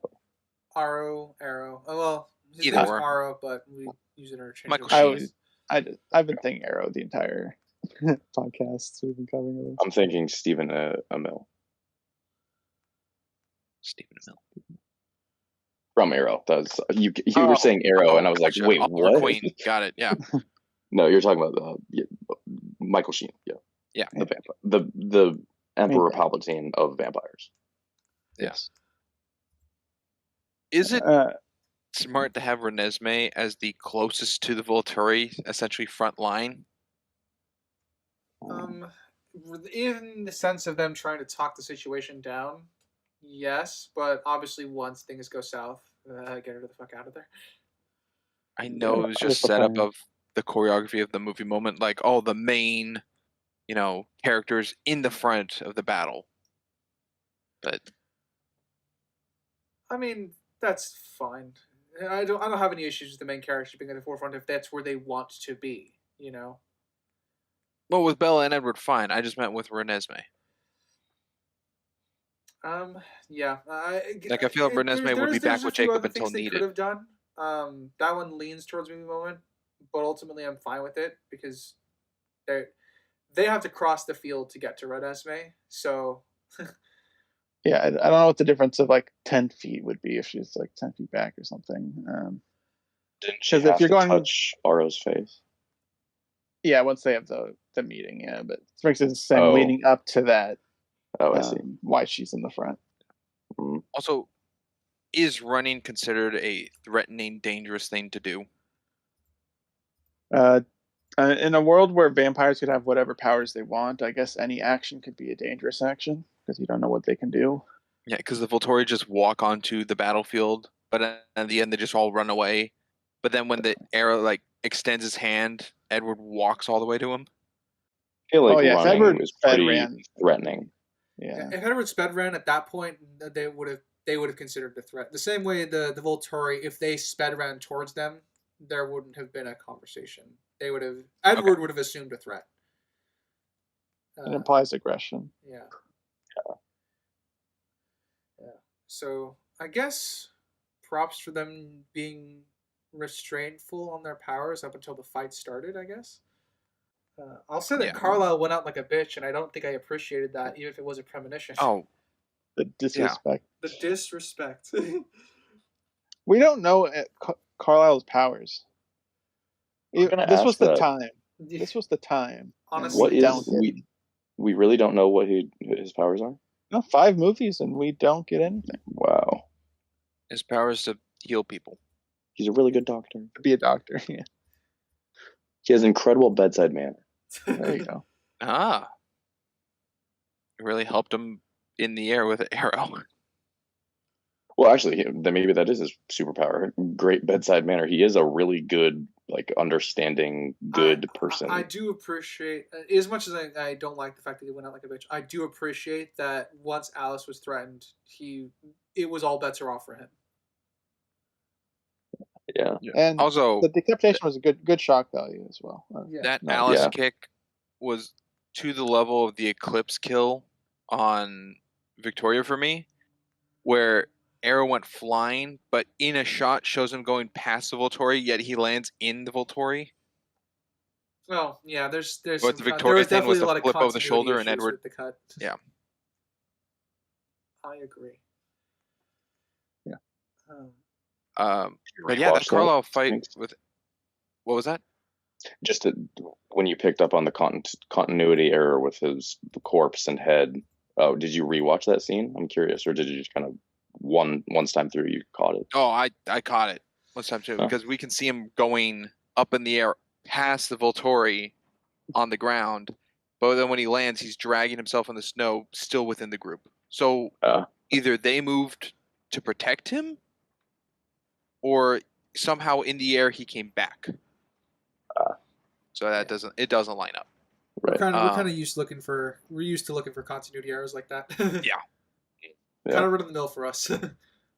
Another point for the Carlisle Arrow one and done fight, I think would have been stronger, is the fact that Carlisle worked with the Volturi, which was brought up, that he was a part of their team.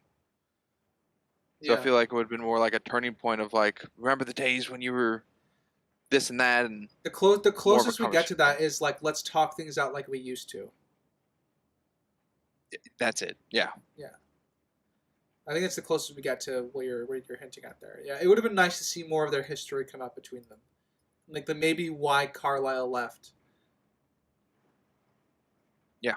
And one of like the head Volturi, the older one that just gets ripped to shreds by. Oh, it's just like, oh, finally. Finally. Why is this guy removable? Marcus? I don't know. He's as removable as the Revolutionaries, because that is a payoff for the Revolutionaries, because the Revolutionaries are the ones that kill him. But if we're removing him too, then it works for me. I don't know how much he says. How much does he say to Aro to even change his mind on topics or anything? Nothing, really. Nothing. Aro's clearly the head honcho of the Volturi. Yeah, he says finally. Do you guys see that as finally someone challenges us, or finally I'm going to die? Oh, going to die. He just stands there. Considering he just stands there and dies, I'm going to go with finally I get to die. Okay. Because one was funny, like if he actually thought this was going to be a fun fight and then just dying instantly, or if you just. I mean, I didn't take it that way, but that's definitely far more comedic. Yeah, I mean, if he took a combat stance and then he said that and he was instantly taken out, that would have been hilarious to me. Like he graciously overestimated his abilities.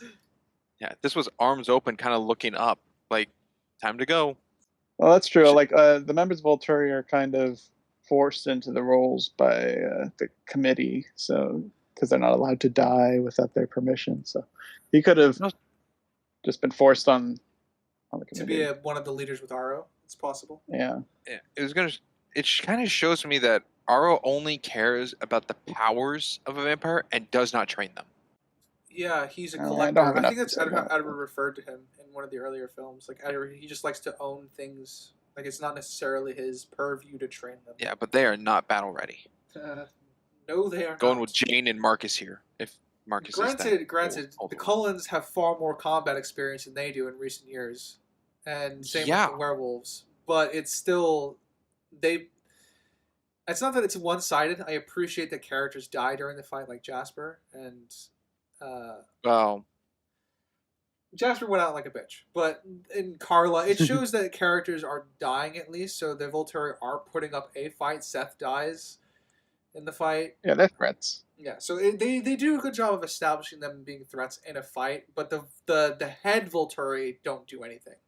Like, it makes sense that their henchmen would be decent at fighting because they're the ones with the most recent and ongoing experience doing that. But the fact that the head ones are kind of defeated without putting up much of a fight gets the blonde one gets killed by Sparky Lady, and they'll stand off to the side and just watch. But wouldn't everyone see them just standing off to the side? Again, this whole strategy plan they should have had the night before. Just And all the Cullens are occupied. They're not going to be like, okay, let's attack the standing ones. They're in the middle of combat. They would have, like I said, they would have come up with a plan. The fact that they didn't is a bit of is one of the larger issues when it comes to this final battle. For having war veterans already on their team. Carlisle is a war veteran himself too. Like he fought with Garrett and Jasper, and none of them Well, Jasper wasn't there to do a war plan, so I have no issue with him not. Oh, being, that's true. He wasn't there at the campfire. Yeah, I have no issue with Jasper not coming to the war plan because he wasn't there. But they had other people there who could fight. That would have been so sick if Jasper and Garrett were back to back, like recognizing their fight moves. It's like, where'd you learn that? And they're like talking about wars while fighting off vamp. That would have been sick. Oh man, I would have told. Well, that's me. I would have worked with that because I like playing off character relationships. But I agree that should have been planned, but I don't really know what they could have because they don't know what they're up against. The Volturi could have brought an army larger than this. They could have just brought 3 of them. They didn't really know what was happening here. You can't really prep for something you don't know. You can just prep escape plans, which is what they did with Renesmee. It's a matter of how much detail Alice understood. Because Alice got visions of at least of the group in that size, but we don't know how much. Alice didn't tell our group that to strategize for the fight, though. Yeah, Carla will still have brought up in case it goes wrong. This is what needs to be done. Yeah, because there's definitely strategies they could do in preparation if they brought an army like 3 much larger than what they did.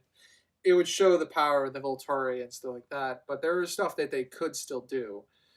The plan that was demonstrated is if things go wrong, I'm going to run in by myself and take out Arrow. Oh, it certainly wasn't the plan. That was impulsive. There was a detail I caught that I don't know if you guys caught with Peter or something. I don't know. I don't remember their names. Let's describe them. One of the witnesses brought was a surviving newborn from when Jasper was under. Is that possible? Is that a nitpick?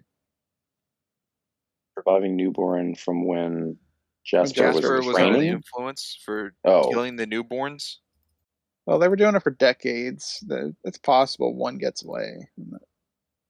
That guy's powers is the ability to be untrackable. Who knows?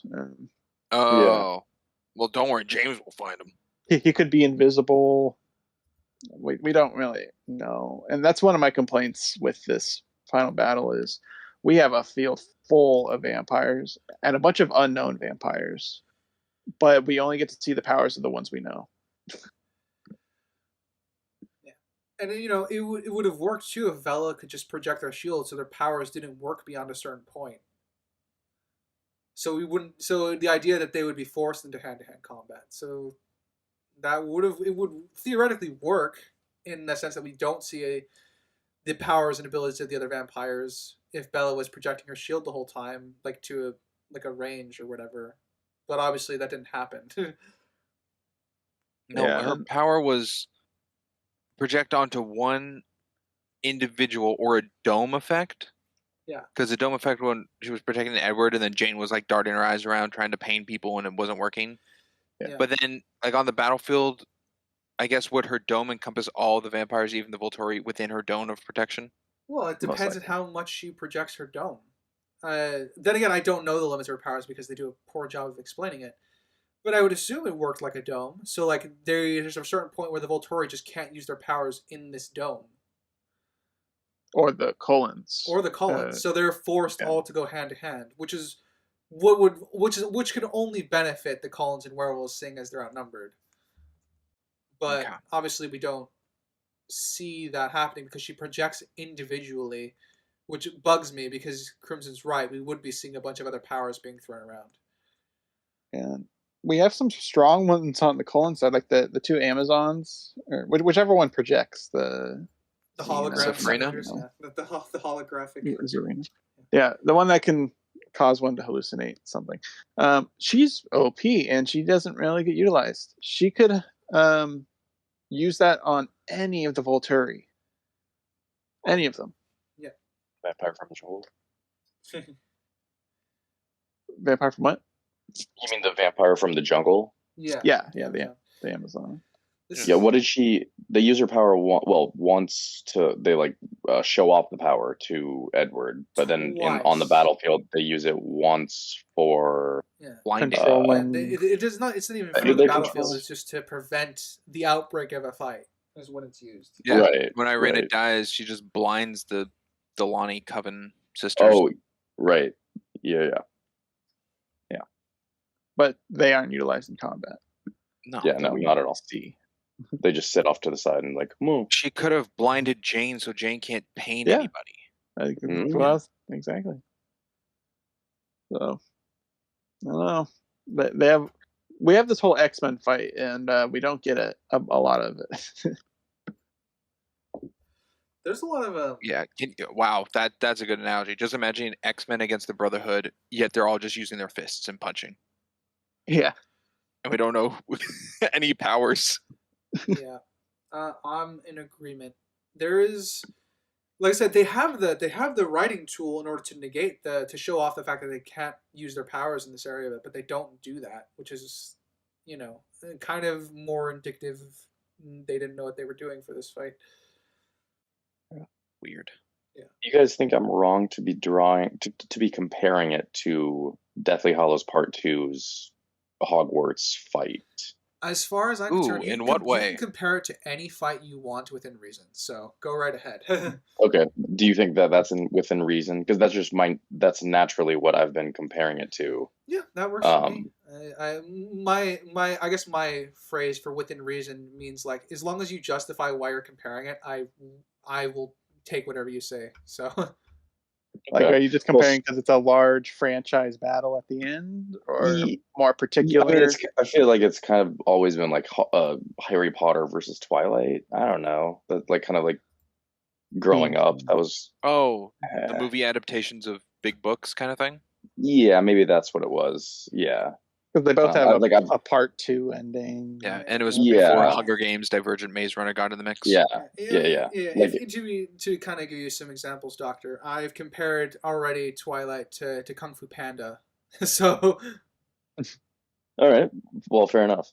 Well, so yeah, I was just comparing it because right before the beginning of this episode of the podcast, I was saying I liked the premonition, how they just negated all of the deaths.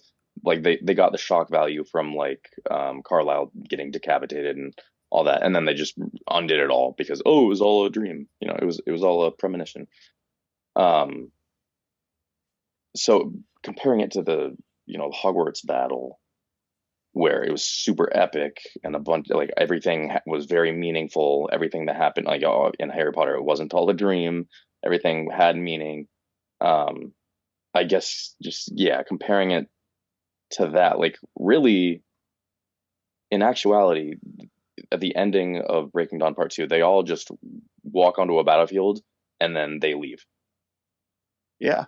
Yes, They look at each other and leave. That's exactly what happened to everybody but Aro. Aro was the only one that experienced the battle, quote unquote. Yeah. Which I guess that Alice. is kind of cool. That is kind of an interesting part to it. Like for him, that was real, and he was like, "Yeah, no, let's dip." I like my head where it is. But just comparing it to how epic the ending of Harry Potter was, it's just like, I guess going with Deathly Hallows Part 2, you can think that they killed Harry. So like killed Carlisle here, and then that's fake. True. Although, spoiler, I mean, he does die, but like really the part of him that died was the 7th Horcrux, or whatever, 6th Horcrux. Yeah.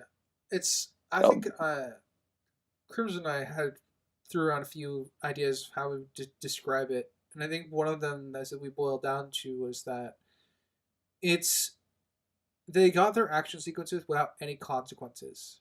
Whereas obviously the battle at Hogwarts has lots of consequences attached to it. Like that's kind of what makes it meaningful. And on both sides. On both sides too.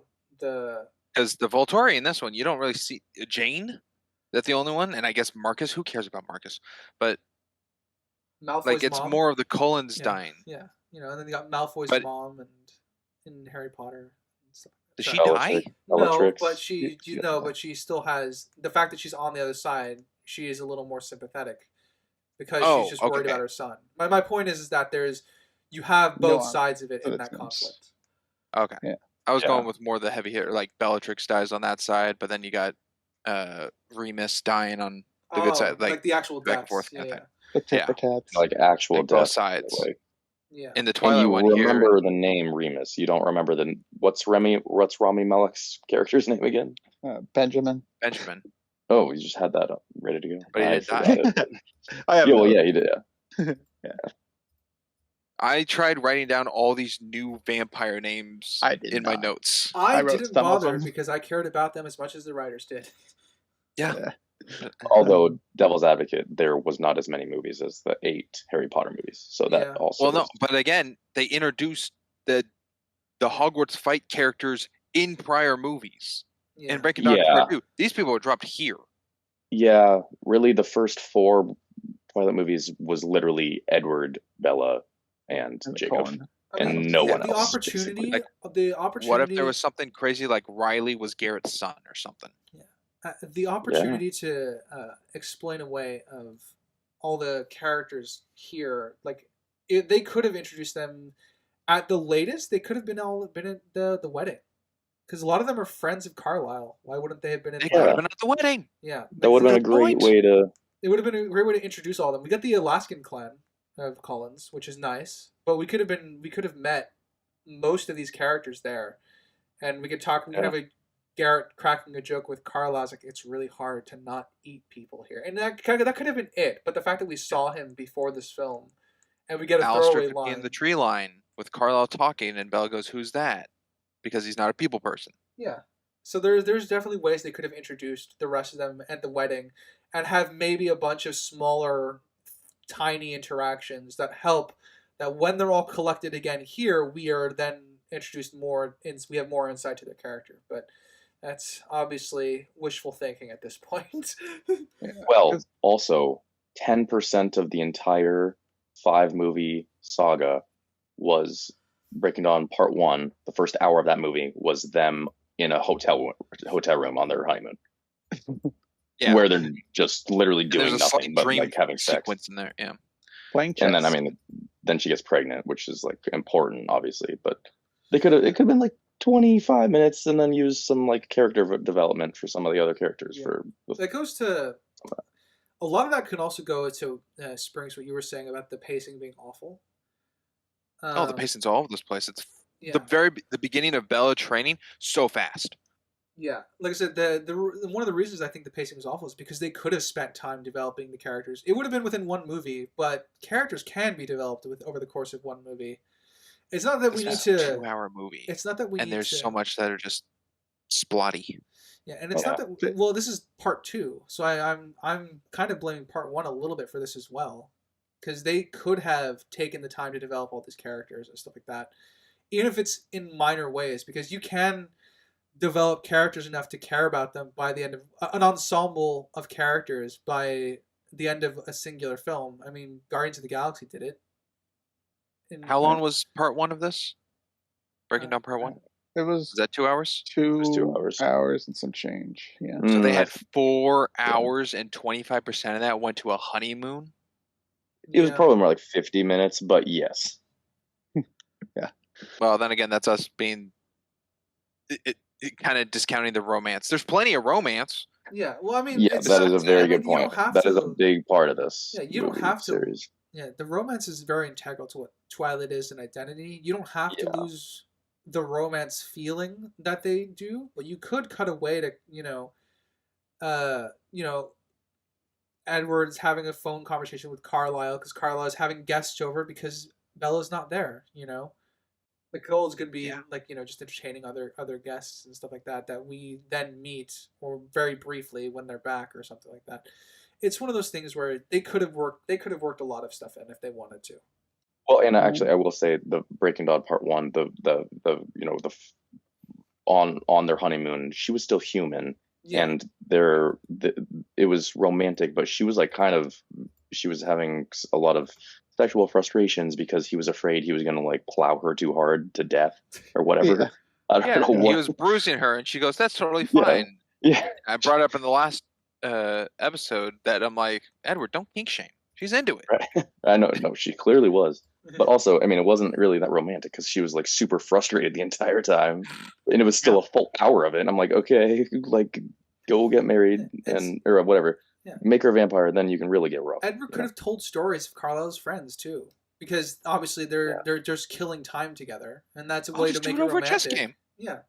Yeah, that's a way to make Yeah, things that's- romantic too. Just Edward's catching her up on parts of life. You know, They played 3 games of chess, by the way. Well, the third game was fake. Oh, true. True. She dreamt that she beat it.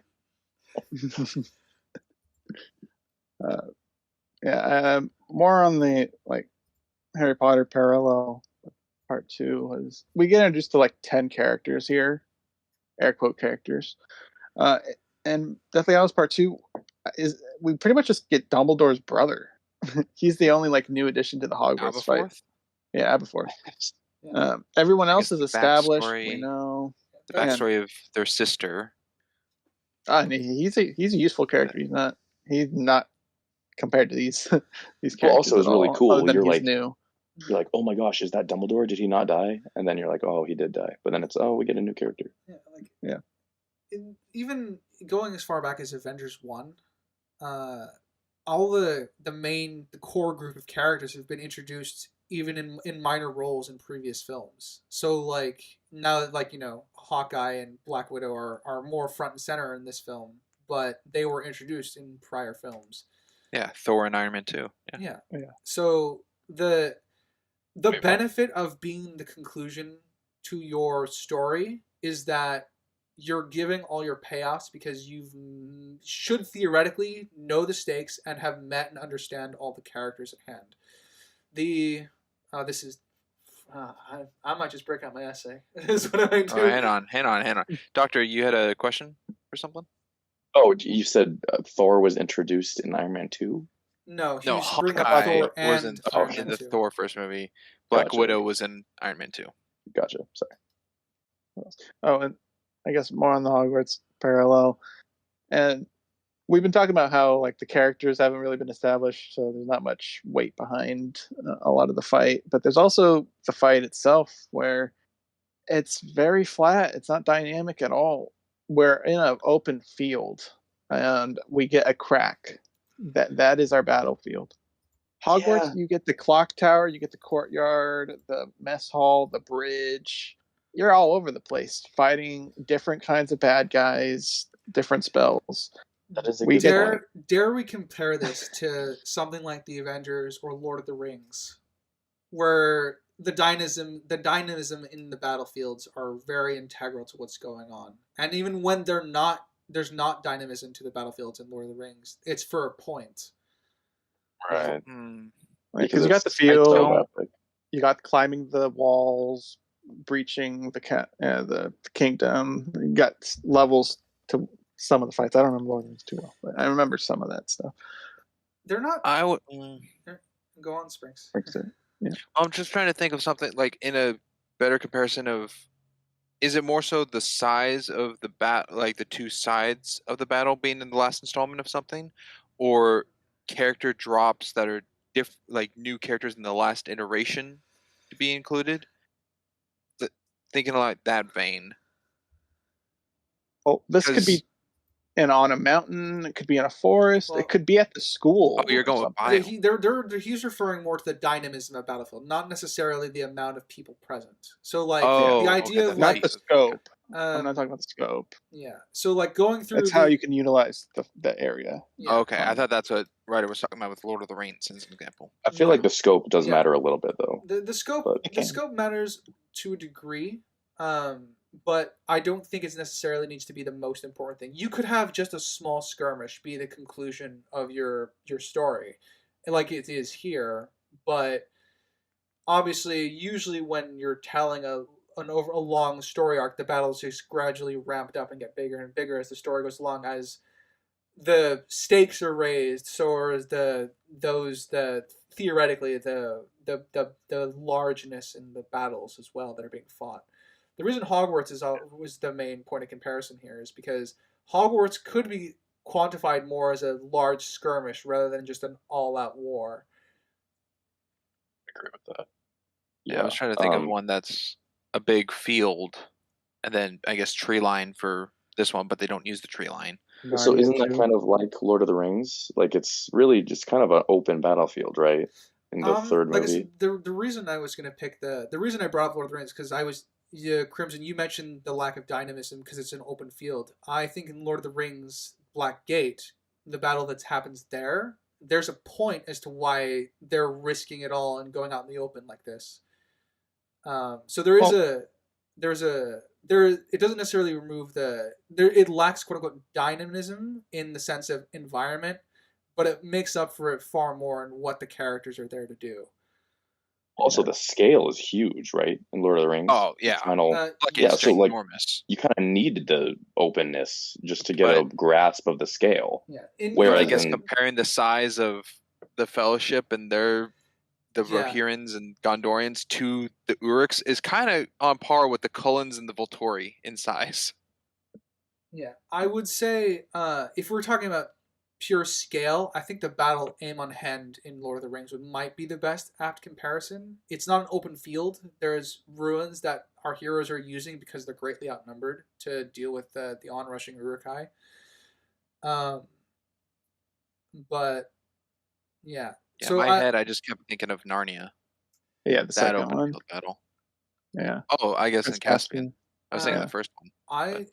another good I one. mean, that one's better. That one's got hills, mountains. It's not just a flat And field. there's also the one where they have in the terrain. castle courtyard. That's very simple, and it's technically a flat area, and that's a very important battlefield.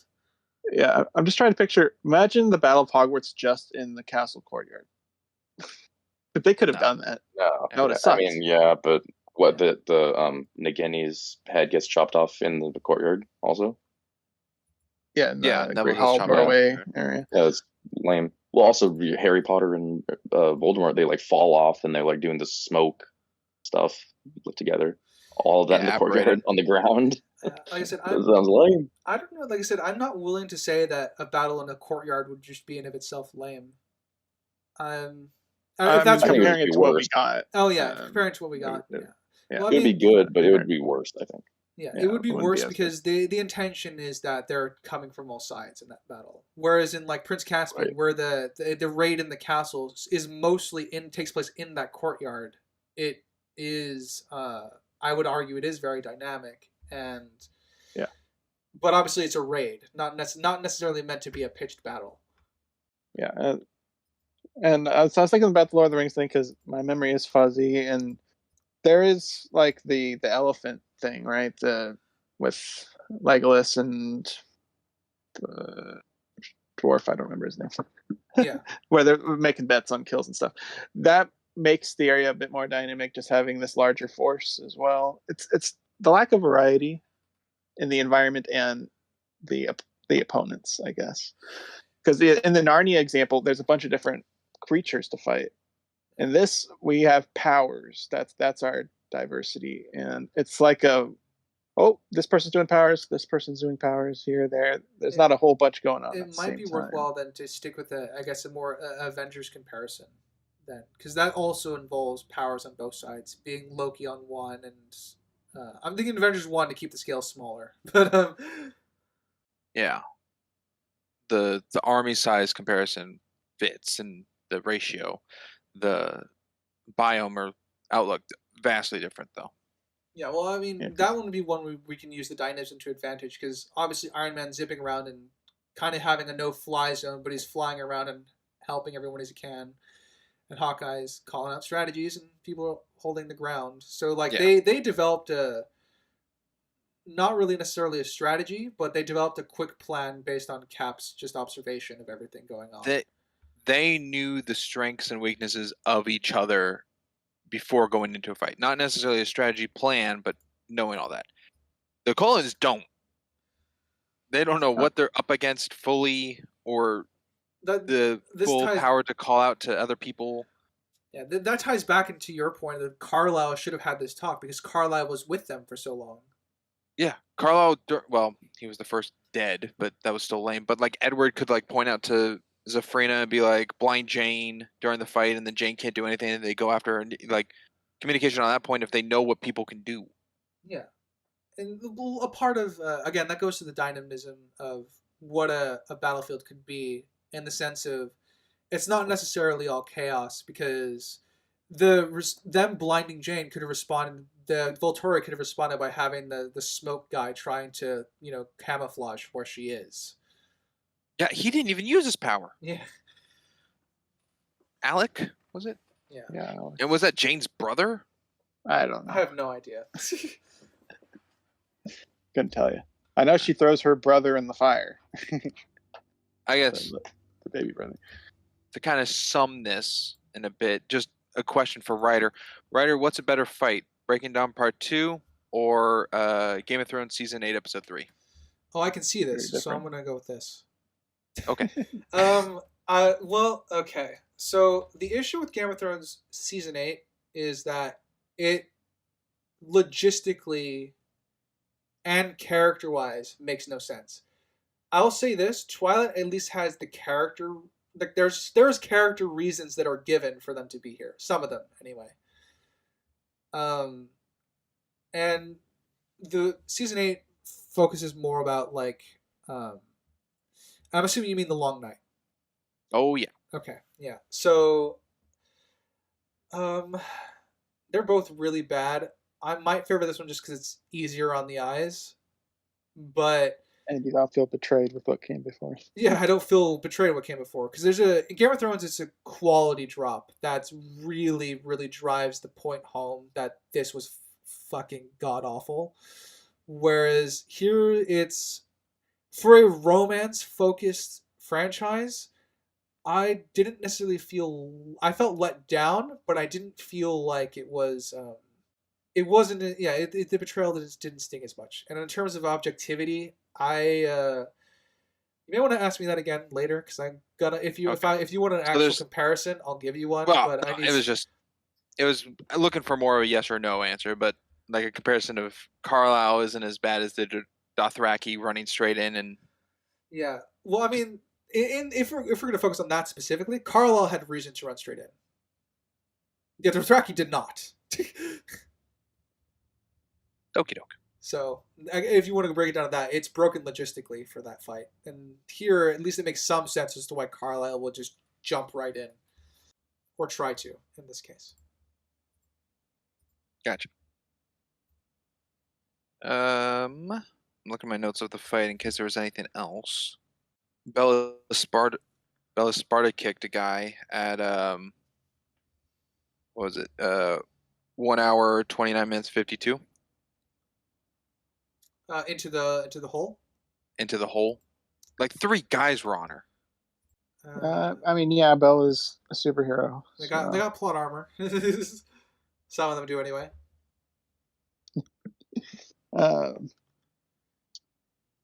Yeah. I forgot what I was missing.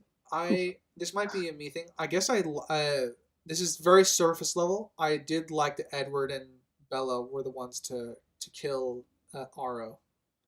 Though I think yes. I think the fight itself is lame, but I like the idea and concept that those two would be the ones working together to defeat Aro. Yeah, he doesn't have much tie to anyone else other than Carlisle, who's dead already. Yeah. So those two, I think, would be the best options to dispatch him.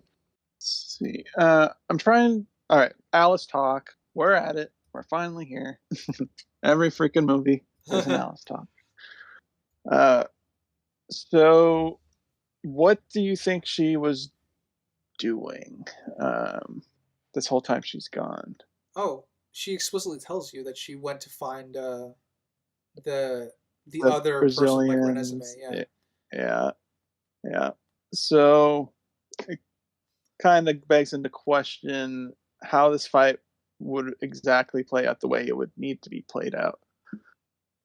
Because I would have preferred it if she was manipulating things in the background to get the negative outcome for Arrow to see. Because on paper, the Cullens would lose this fight, but they end up winning this fight. So it feels like Alice should have been manipulating destiny to get this particular vision to show Arrow. I don't know. What do you guys think?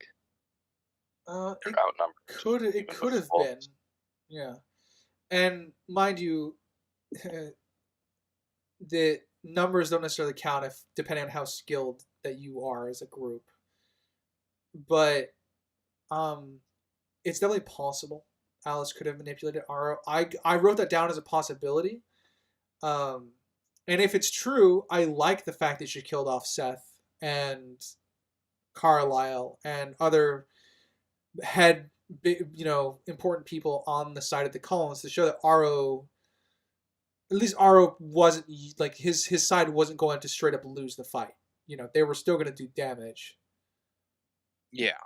But again, if it's manipulation, I do like the fact that eventually the Cullens just overwhelm them, because it's implied that Edward and Bella are dying in Aro's vision when the fire is being tossed at them, because you can see them, the both of them surrounded and being killed by the remaining Volturi vampires.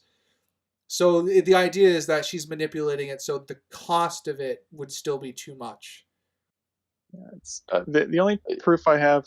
Oh, go ahead, Doctor. I was just gonna say, yeah.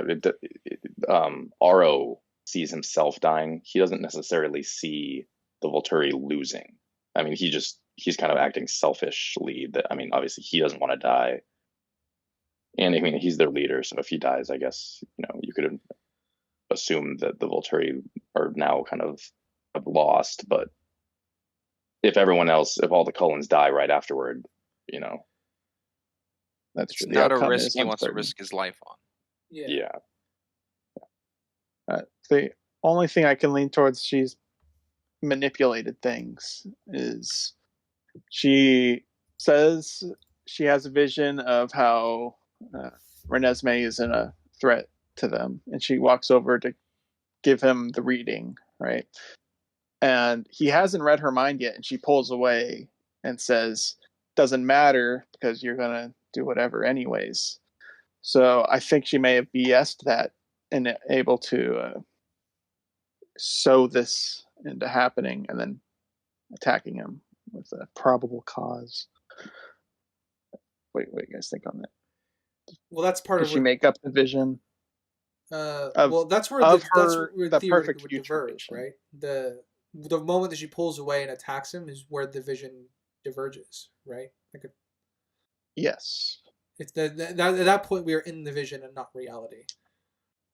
But did she manipulate that vision of her pulling away? Oh, like she made the choice to pull away because to cause these events happening. Yeah. Based on what little we understand of Alice's powers, I'm gonna say yes, because Alice says her visions changed based off people's decisions. So if she made the conscious decision to pull away and then threaten Arrow in a more physical manner, then she would be feeding him the part of that vision where he would be hit, and then everything could come out from there. So she might have manipulated that very tiny bit decision, which would have then have fed into everything else, being the aftermath of that choice. Yeah. So I'm fine with that. No, I'm not opposed to that being what she did.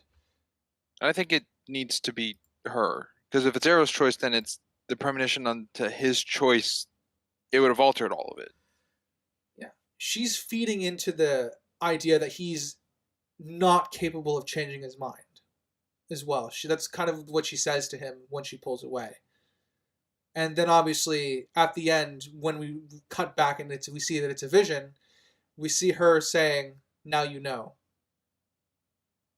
Yeah. Pretty much. Yeah.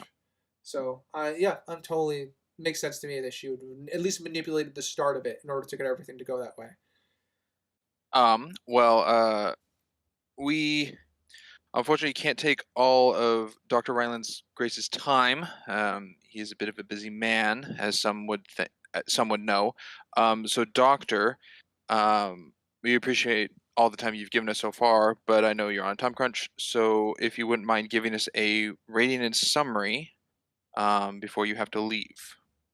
Yeah. So, just Breaking Dawn Part 2. Yes. Just for the second, yes. Not the entire series. Okay. That is kind of hard to. It's because it's the capstone of the whole series. So kind of. I'll just rate independently then. Subjective. I'm going to go. I think I liked Eclipse a little bit more than this one. This one, I'll give it a subjective 4. And objectively, I'm gonna give it an objective score, but I am very, very ill-equipped to give it an objective score. Let's just say I don't think I was really in the mood necessarily to watch a romantic such a heavily romanticized 12 hours of it, movie. man. I mean, Yeah, an all-night binge. Yeah, and I really liked The Notebook, which is a very romance-heavy movie. This is kind of like The Notebook plus vampires. A lot of poetic dialogue too, especially like the start of the movie. You know, Bella's reading poetry basically, which I'm not super into poetry usually. Objective score. If you're really, really into romance movies, this is a great romance movie. For its genre, I'm gonna give it an objective score of 6. Okay. That's objective. All right. Okay. And since you did all the homework and punished yourself with 12 hours, how would you rank the movies? Yeah, I actually looked up an article that ranked the 5 movies, which probably is going to influence my own. I think I liked the first one and Eclipse the most. So my number 1 is going to be Eclipse. My number 2 is going to be Twilight, number 1. Third, Breaking Dawn Part 2. Fourth, Breaking Dawn Part 1.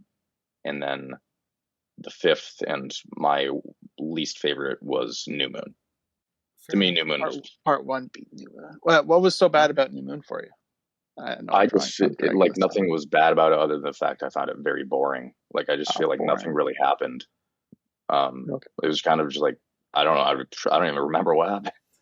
You weren't engrossed by Bella being suicidal? Yeah. It was about Edward rejecting her and Jacob trying to get at her, basically. One last question before you go. It's the question we've asked all of our guests: Team Edward or Team Jacob?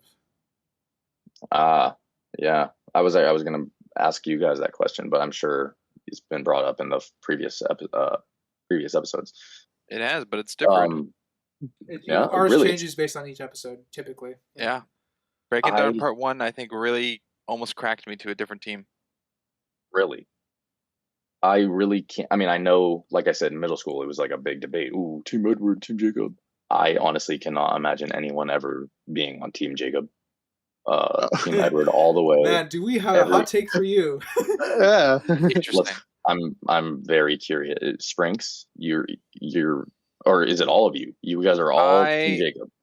Up to Eclipse, I was Team Jacob. Breaking Down Part 1 really got me real close to Team Edward. What about Breaking Dawn Part 2? Are we, if we're sharing the answers now, I think... Well, you don't have to, but I must say I am curious. Well, we all know the safe answer to say is Team Charlie, but that's not in contention here. Charlie sucks, though. Okay. So I hear. All right. Boy, it's really tough. I think because it's the collection of all of them, not just the individual films. I think I might be Team Edward. I just feel so bad for him and so much he's sacrificed. And I thought Edward sucked for like the first 2 movies, and then he got better for me. Jacob's gotten worse. Screw Shark Boy. Yeah. Whoa. Yeah. Whoa. But I think I'm at a 51-49 situation. Yeah, flipped it the other way around now. Like it's close, but yeah. All about Cedric Diggory. Yeah. As of this film, I am on Team Edward. That being said, I was Team Jacob the first 4 movies in the franchise. Damn. Okay. And the reason being is Jacob just was not an asshole to Bella at any. The only parts where you quote unquote cross the line is parts where Bella was accepting of like kissing him. So, So yeah, I'm on Team Edward as the final film, but that's because there really isn't much. There's no Jacob romance here, pretty much, and we Yeah. get to see Edward and Bella flourish, um, as with this film. But I was Team Jacob for the first 4 films, and I like Springs. I think the last one I was edged towards Edward, and in the last film, but I hadn't changed my teams yet. I've been Jacob first 4 as well, and Jacob gets pretty much sidelined in this one. he's not much of a presence, and his whole connection with Renesmee is a bit odd. But I can't stand Edward either. I feel like Edward kind of 180s with his anti-vampireness with Bella, to where he just full on accepts it. And it just feels very different. That's character related stuff for sure. Yeah, well, wasn't she dying? That can affect my enjoyment level. Wasn't I mean, she would have died if she would have died if he didn't try to save her. Yeah, that's a surefire way of getting. I mean, before leading up to that, regret though, he could still regret doing it, but right when she wakes up, he's like, "Oh, we're the same body temp now." Like, oh, so we're in the jokey phase. You're already over the transformation, right? So, even though Jacob, I think, got worse for me here as a collective through the franchise, I think I'm still Jacob. Okay. I mean, I just can't help but like the first, like basically throughout the entire series, Kristen Bell. That's also who I wanted to say. Bella is basically unwaveringly. She every single time she says, "I want Edward more than you." Oh yeah, absolutely. Right, so that's always why I've been thinking just Team Edward. Yeah, because Bella wants. All right, well, I'm done. She goes, but I love you. I love you too. Yeah. Kiss me. What you mean in New Moon when he was trying to leave her? No, that was Eclipse. But yeah, I know what you mean though. Yeah. But an Eclipse where it's like not good enough. But I could do this. Not good enough. Kiss me. Well. Yeah, on the mountain. Yeah, and then Jacob's like, oh, not good enough, and he like forces himself on her. She's like, whoa, bro. Earlier. Yeah, I mean, just kissing, but it was like kind of cringe, Jacob. It's a dynamic. He does have his cringy moments. I do not deny. Although Edward has plenty himself too. Breaking his girlfriend's car so she can't visit a friend. Like 95% of the first film. Yeah, but it's just so iconic. The first film is just iconic. Yeah. No. Like I've seen memes. I've seen memes for years from a lot of the scenes in the first movie. As you should. It's a very memeable movie. Yep. It was almost like I had seen like a quarter of the movie just from meme. Anyways, Thank you for being on this episode of the pod. Yeah, thank you for inviting me on. It was a trip. Yeah, sorry you had to go through such a homework session. No, that's all right. I mean, you offered to have me just watch Breaking Dawn Part 2 without any of the other previous movies. I am curious how that would have gone. That was on the table. Yeah. That would have been I mean, it would have ruined the franchise for me, and I would never ever watch all the movies again. As if the I would never go back and watch the franchise itself. But yeah. Wait, so are you implying that you might go back and rewatch it? Well, he's got 10 minutes left to watch. I mean, I need to see Jacob call freaking Edward daddy. That's insane. That's hilarious. Anyways, thanks for having me on. This was fun. I liked dissecting things. Yeah, we might have you on if we ever cover Splice. Oh God, that's a big one. I highly recommend. All right. Farewell. All right, take care, Doctor. Take care, viewers. Bye. Have fun in saving lives. And then Doctor Ryland Grace. There were 3. What a man. Yeah, what a man. Well, let's see here. Hey, I got one. The note Alice left to show the Cullens, and it's the Shakespeare paper, the Merchant of Venice or something. Yeah. The fact that Bella's like, Alice gave this specifically so I would understand, I would know. We already talked about how Edward has been going through class after class after class of studying Shakespeare for years because of the beginning of New Moon. I'm pretty sure he's read more books than Bella has. I think anyone besides Bella could have figured that out. No, it's not that they couldn't figure out what book it's from. It's her book from her library. Their library. Remember, it's their library now. Well, they set up that house. I mean, Alice was the main person of it, but I feel like Edward had equal amount of opportunity to do the same. Maybe not Emmett or Rosalie, but I don't even see Edward hold the paper, so he might not have even seen the other side. Well, he saw the note of it because it's out on the table where she's trying to comfort her. Yeah, and he's already heard the note said from Bella. He sees it on the table. He doesn't really need to grab it. Mm-hmm. I don't have a real issue with Edward not solving the puzzle. I don't know. What would you prefer Alice's hint to be that only Bella would know? If I were to pick off the top of my head, throwing a dart on the board here, I'm going to pick to one of the nagging traits that Alice always has with Bella, and it's going to be something clothing related, buried in her closet, because Alice stocked her closet. Her wedding shoes. The reason I picked that is because that's been a consistent character thing for Alice, trying to get Bella to dress more pretty, trying to get Bella interested in fashion.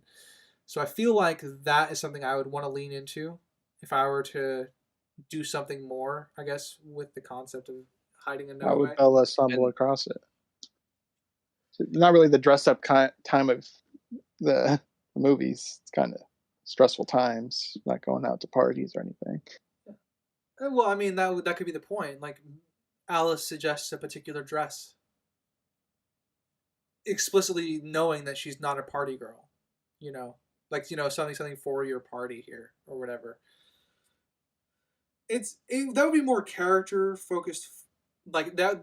I guess my point with that would be to divorce the potential for Edward to immediately figure it out, because Edward doesn't care much about fashion for Bella, whereas he has a fairly equivalent passion for Shakespeare, as we saw. He's long since memorized Romeo and Juliet, obviously.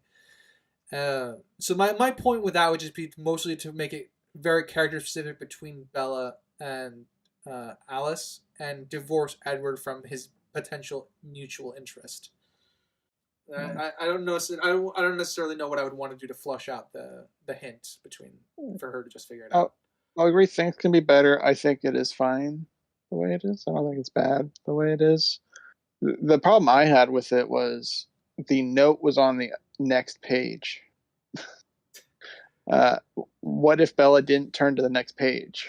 What if she just opened it, saw a page, like, oh, I guess it was literally nothing. But she turned the next page, and then there was a note. That does open a whole can of worms of situations. Because Jay Jenks, even when he passes the paper because of Alice, says, oh, I've never missed a delivery. Well, what if Bella never got the message and never showed up? Remember, Jasper never lost a fight before. Oh, yeah. That too. Until the Volturi came. He's never gone against Jane before. Actually, no, it's true. He still didn't lose a fight. I keep forgetting that. Well, not officially. I still don't get why they didn't just go after Jane. Or Blinder, or something. She took out Seth and Jasper. I mean, Bella was the backup plan. I'm not just saying that just to be like, she's all powerful. They trained her to be the protector. Did they also train her to stand in the middle of a battlefield shielding? I'm not going to say Bella's smart or anything. I'm not going to make any claims. But she was doing her job of countering Jane. So I think you guys are being a little harsh on it, but she's doing her job. She's countering Payne, who is arguably one of the strongest players on the field. Yeah. Actually, well, I'm curious because of Bella training her shield to have different abilities, like the dome one and then the individual one. Do you think Jane would have gotten to the? I mean, it showed how far back these Volturi have been around. Gotten to the point where she could have been trained to pain more than just one person, Possible. or is she just content with that's it? I mean, maybe she could have only done it to like rats and small things, and she's growing it to be people now. We don't know if this is the exaggerated form of her powers or the start. I guess so. Like so before, was it like a little like she could only kill toothpick kind of plants or stab, something? or Yeah, so we oh, don't I know if guess this that's is the other thing. Can her pain get to form. death? Yeah. Yeah, don't know. I'll be hypothetical in that. Because even freaking Bella learns new powers. The whole memory thing at the end. That was my argument with, or one of the arguments for her being Mary Sue, is just getting another power at the end. I get a new power. I wonder. Dumb. Yeah, but I do think the transitions of the memory that was pretty good. They flowed real well. Let's see, what did I write on that part? For the Memorberry montage? Yeah, the montage at the end. I wrote no tears, but decent. Because usually the montage of stuff get me, as I've mentioned before on the podcast. Yeah. But it was a decent one. It's the culmination of their journey. Yeah. Then again, we kind of had that in the end of Breaking Dawn Part 1. That's true. But, where Bella's life is flashing before her eyes. Yeah. That's true. As she's Sandman transforming. Oh, interesting question. Is that why she gets it? Because she found that's her power and now she's technically turning into a vampire? Is that why she's getting those flashes? So she has two powers, her human shield power, and then that one is her vampire power bestowed upon her? I would have a lot of issues, but that's kind of what they're implying. That's baffling. Yeah. She already breaks rules, so I don't know shows why the shield. That can't be one. It's never explained why the human shield thing. Because, Crimson, you brought up how it's just like destined to be a vampire. That's the only coverage. Yeah. Yeah. Not great. They didn't explain it. They probably didn't want to explain it. I don't know. But before we get too far off the Jane thing, I was curious if you guys think if Bella put the shield on Jane, if she could use her powers. This would be something they tested during training. But obviously, they didn't fucking bother. Can a shield on to put someone with a power still do their power? Could her power go outside the bubble she'd be in? I would imagine no. Oh, interesting. I would imagine yes. How come? Like the lightning girl, like put the bubble on her. I think she could still output, but she couldn't take any. Well, the barrier. Know, but I would have loved to see them try that because I think the closest we get to them trying that is Edward throws away a comment about being able to feel the electricity but not the pain, if that makes sense. When Alaskan Cullen is shocking him. Yeah, that tells me that the shield suppresses, not negates. So is that the same with Jane with the dome? Like, could Edward still feel a bit of pain, but it wasn't to the point of like putting him on the ground? That's what we'd have to imply based off the Or did she get stronger, and that's why when she's darting her eyes around, no one's feeling anything? Not enough to say. Well, it's inconsistent, shockingly enough. What? No. I do have in my notes here, around the campfire, vampires talking about wars. That sounds very writer. Yeah, fucking hated it. But we can dive into my essay now if you guys want. I've been in every U.S. battle. But what about the battles that were concurrent with each other? I've been in every battle. Yeah, sure. Yeah. Surface level, I guess I do enjoy the campfire scene. My issue is that it added nothing for the characters. Like, telling us what their history is doesn't tell us... It doesn't help us who they are. Yeah. That's kind of my distinction. I was going to say the Edward Carlisle thing was good. Yes, that is the good thing that came out of it. Which kind of went to the point of my essay was when they were all pledging to fight for the Cullens. So, I'm just going to start. But stop me. Strap in. Yeah. When you're getting characters to form an alliance, it helps to add depth and perspective so we understand what they're protecting. More importantly, fucking why they're protecting what they are. So we're getting provided depth beyond the most base intrinsic values for the varying families that have joined up. So the motive is the Volturi threatens the Cullens, and by extension, everyone's way of life. This is good. We have our mechanic to drive things forward. We have Garrett who says it wouldn't be the first time he fought a king. That's a good line and adds just enough reason to be inferred for why he accepts. We have Benjamin, Mr. iRobot, who says he will always do the right thing, which again isn't much, but we can infer reason beyond that. The Cullens are all self-explanatory at this point, I would like to think. But everyone else, who the fuck are you and why are you here? Like, to protect your way of life? Or is it because you don't want to die? Like, I know that the reason in the story is that they're there to be witnesses to Renesmee. But at that point, they're all volunteering to fight. So I don't understand that level of why they're trying to do that. And there are two ways to typically approach this scene of coming together to face the oncoming threat. We have Lord of the Rings Fellowship of the Ring, one of the greatest stories ever told, and Peter Jackson's interpretation of Middle-earth is widely considered to be the greatest trilogy of all time. The Council of Elrond accomplishes many things, but to put it at its base value, it establishes the One Ring as a threat. It establishes the relationship between the cultures that don't typically get along, and by extensions, the characters who will become important to the story. Legolas and Gimli, we are shown different perspectives on mankind, being that identities between Boromir and Aragorn, how they clash. And we get information about how the world at large is actively at play in the world. This is good in comparison for this particular scene because we have our core group of characters from the Shire that we already know, and we are introduced to the varying side characters that will be relevant to the story. But unlike Twilight, the benefit is that this is at the beginning of the trilogy. We don't need to know what drives all these characters because there is time to expand on each and every one of them as in the coming films and in the coming time in the Fellowship of the Ring. Thus, it serves as a coming together as a foundation, not as the crux of what's happening in the film. And then we have what Breaking Dawn Part 2 is probably trying to do, and what the Avengers actually did, which is when the characters are coming together to face the threat of Loki, every character is fleshed out with who they are being intrinsic as to how they are going to be able to deal with the greater threat. There's a reason why the Avengers is mostly told from the perspective of S.H.I.E.L.D., because in the preceding films, that has not been the perspective covered. Giving Nick Fury, Agent Coulson, Hawkeye, and Black Widow, and even the new Banner, some much-needed depth beyond their presence in the preceding films, so that once they are working together, we understand all their core values coherently. And it's damn rewarding when all the Avengers all get their hero shot for when they've come together to fight for New York. And maybe those two comparisons are a little bit unfair to Twilight, so I did one more.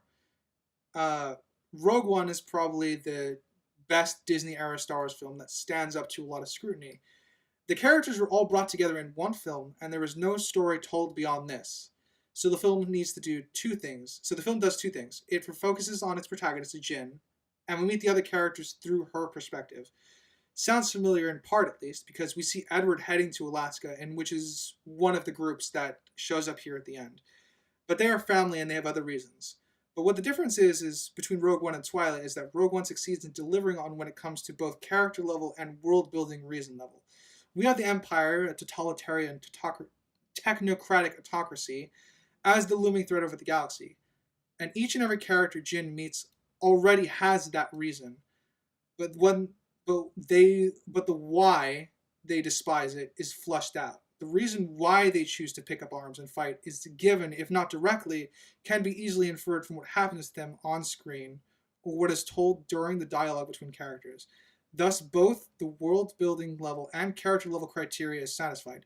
Jin herself accumulates reasons to fight the why over the course of the film, which is what returns us to their all volunteering to fight scene. Benjamin and Garrett say their reasons. The Alaska branch of Cullens, and thus their reason can be inferred. And like I said, the Cullens are self-explanatory. The Volturi could be evil, but that would have to be included in the equation. Which it isn't. That we assume they're just running the government kind of as kings over like the vampires. The fighting to keep their way of life could be a reason, and it seems more solid. Even if I were to implement that, though, there's essentially the reason as to why hasn't any vampire challenged the Volturi for the last 1,500 years they've been in power. And we don't, like I said, the biggest crux is we don't get the why for everybody else in that room, which for me ties into why you guys both think that there's too many characters. We don't get the why for all of them. And that's where I'm at with that. Well put. Woo! Better than I could write, but that's to be expected. And that was 900 words. Yep. Writer can write. I did skip a few sentences because I was trying to speed it up, but yeah, close to 900 words. I wrote a mini essay in my notes for that. The dedication, ladies and gentlemen. Don't think I disagreed with your points or observations. The only sad part is because what I dared to do in my previous essay during this franchise when I was comparing it to Kung Fu Panda, I chose Kung Fu Panda because it was something we had specifically covered on the podcast. For this one, I didn't really have anything that could have stood in for what I wanted to say. So unfortunately, we reference these films a lot, being Lord of the Rings and the Avengers, but we haven't covered them specifically for the podcast. So not yet, anyway. Not yet. And the slight shame is that Crimson hasn't seen Lord of the Rings, so some All of the that way stuff through. doesn't. While yeah. awake. Yeah. So theoretically, he's seen the Council of Elrond. He just, I guess, didn't get Doesn't know who they are. Yeah, the integral importance of it. But yeah, my point of the essay was to distill down the two ways to approach getting a group of characters to volunteer to fight when it's not something that they would normally want to do, and they'll have their internal problems with one another. That's why I focused on the Avengers and Lord of the Rings mostly, because those are both extremely important to those stories. But what makes it interesting is that, obviously, for Lord of the Rings, it happens at near the beginning of the full story, whereas in Avengers, it happens at a culmination point in the story, which obviously they're aiming more for that pathway. I think this is a culminating point in this film. Gotcha. When Arrow sticks out his arm at the fight and asks Edward to step forward, what do you two think he was asking to see? Edward's memories, right? Well, yeah, that's what he looks for. Or that's his power to do so, but what was his reasoning for it? For Edward? To verify Renesmee's origin. It's a bit of a freaky move, don't you think? I ain't sure. I guess. I guess it depends what you're angling for. This guy's I'm over going 1,500 for years old. I don't think he's worried about peeping into the sheets. yeah. That's where I saw it for. Of Arrow is asking for the peep show on the conception. Yeah, I mean, he could have just skipped to Renesmee, I guess. The way how Renesmee touches his face and shows memories, and he laughs and giddies and Magnifico. No, I think this is the type of character who would watch. I don't have any points of disagreement. I that's not how I read the scene, but I don't blame anyone for reading it that way. I don't know the character well enough to attribute that trait of he's a creep. But there's nothing that disputes it either, so I'm not going to dispute your theory either. It fits. I'll say I interpreted the giddy scene of him just being surprised that they were telling the truth, and Renesmee is being a well-gifted half and half. Yeah. No, I took that as true. Just awe of something new. But then again, you took the awe of something new of being scared and kill it. Well, that's what he sold it as. He wasn't afraid of it. That's true. He just wanted to I mean, you also have to remember that one of Arrow's motives is he wants Alice and Edward on his side. Yes. So there is the underlayer of like he's looking for an excuse to fight. Hence why she has Pain Girl attack Edward with it. Which I think one of the biggest issues with this particular film is the introduction of another halfling or whatever, mutant, whatever we call him, because it establishes Edward and Bella's thing is not unique. Do you say and that mutant? could be It's a mutant. mutant. It's a very It's an apt choice. Okay. We can call it whatever you'd want to call it. Sure, half-breed. Why not? The introduction of another one means there's others out there throughout history, not just alive today. So the fact that none of those came across the Volturi, the people that have maintained order for 1,500 years across the world, have never come across one, is absolutely absurd to me. Yeah. I think it's very damaging that they did that. Especially as the big fix. Okay. This was the reassurance that Renesmee isn't a threat because they've already been around. So yeah, I'll get to the one thing I'd like about the scene, and one thing I was worried about is they needed to justify Alice's and Jasper's absence. Because even if the Volturi want her, she could have just left the day before. And stayed and helped them the entire time.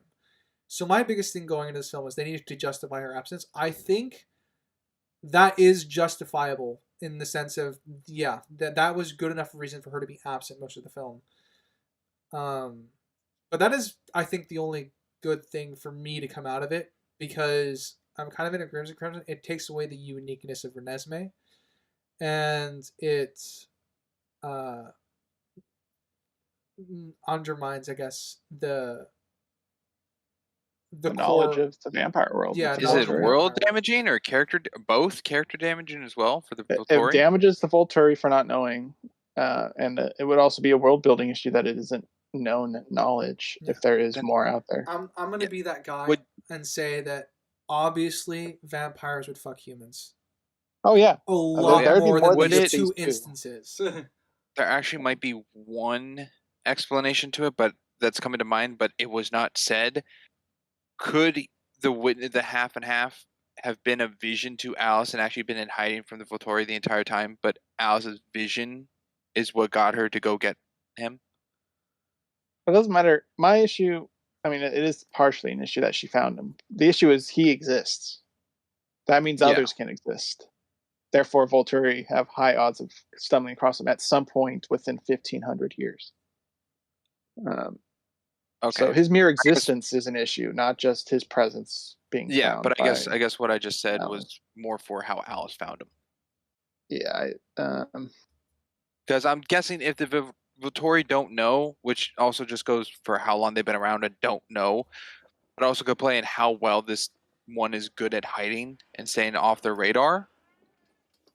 But it comes down to Alice could have had a vision of him revealing himself at the battlefield and used the vision to find him, which would be like a time travel paradox type deal. But that's what you got to deal with some vision stuff. Sometimes. Well, if it was at the battle, it didn't have to be at the battle. I mean, sure. I mean, the vision could have been have to be based off a decision.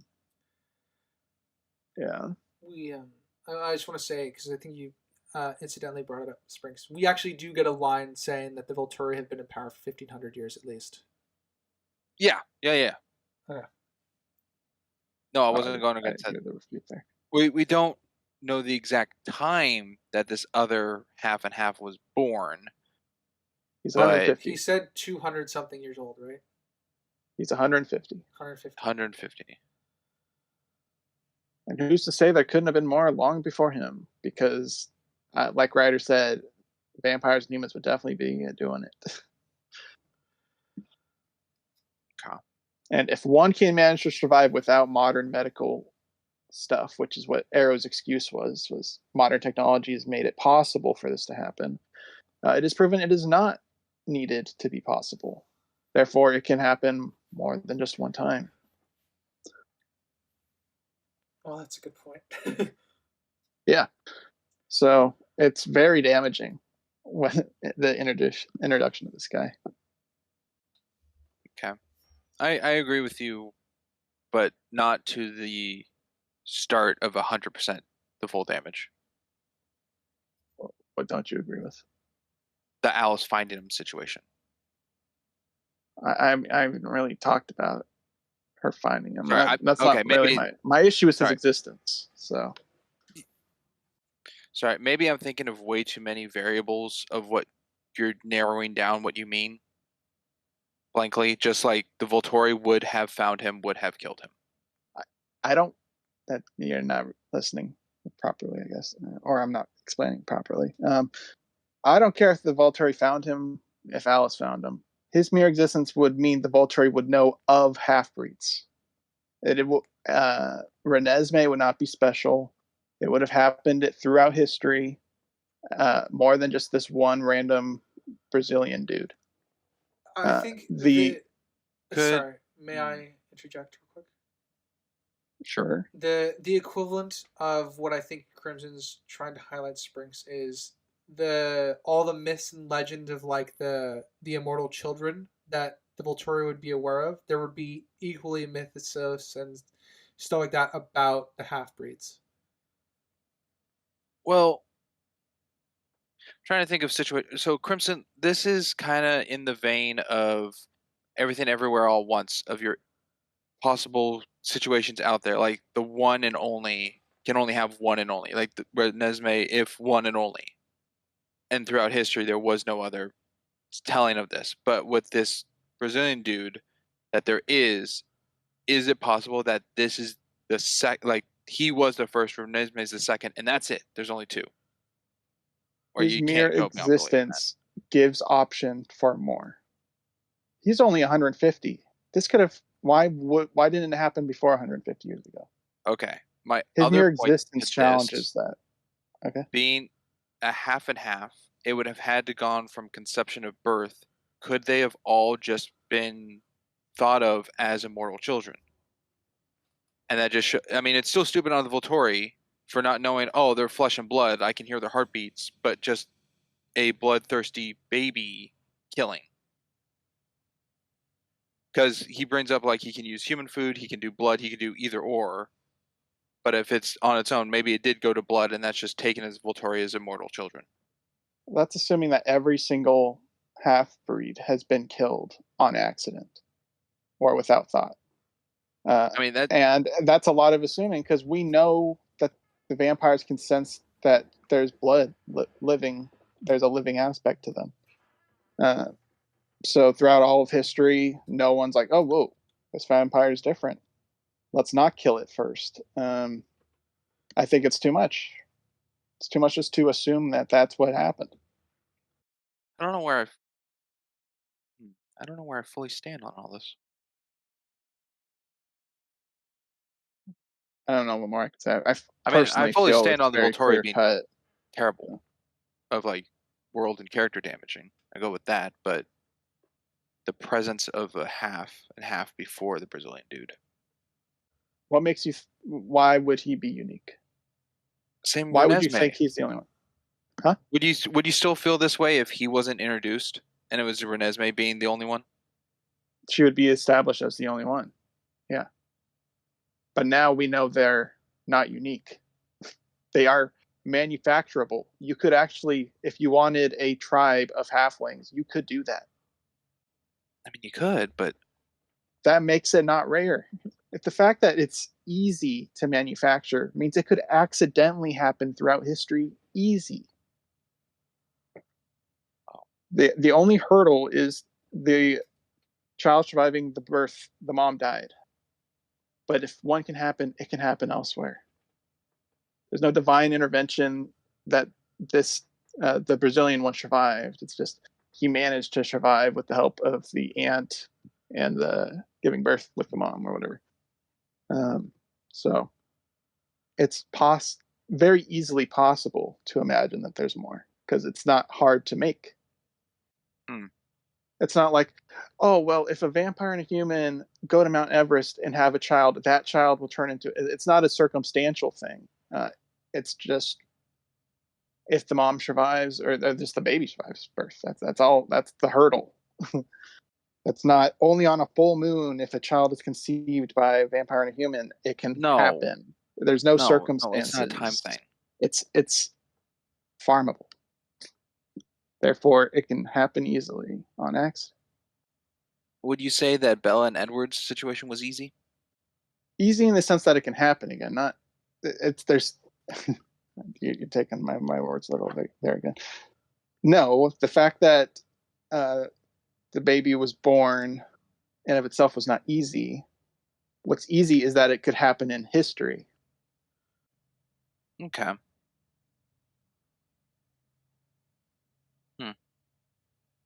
Okay, I think I get what you mean by all that. Yeah.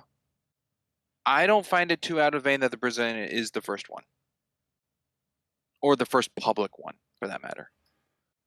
I don't have anything else. So. All right. Well, I guess, Ryder, your 2 cents on it? I'm leaning more towards Crimson. I didn't really think about it in depth, to that degree. I don't see him being the first one. That's too much assumptions, and I mean, I just have to look at the human race and vampires. We know for sure how much they like to have sex. That's pretty much the only thing to accomplish, and the hurdle is the birth. There's a lot of that happens in life and immortal life, apparently. So it's not far-fetched. It's not a far stretch for me to assume that this has happened many a times before in history, which is therefore damaging to the world building on the part of Volturi being stupid and them being unaware of this quote-unquote unique thing, when at this point it would have lost all uniqueness by just the natural way such a thing would come about. So I'm leaning towards Crimson of it being a very detrimental world building problem, and it damages the characters of the Volturi by extension. Alrighty. Sprix, for me, I guess my last point on your point of him being the first is I would need evidence to why he's the first. Why do you think he is unique and the first? Because there's no stories of anyone prior. But there's nothing that makes his birth unique. The thing I'm trying to sell is what I'm trying to sell is that they are achievable. They're farmable. He needs to be unique to be the only one. He needs some special circumstance, like the moon thing or at a location. There has to be something special, but there's nothing special.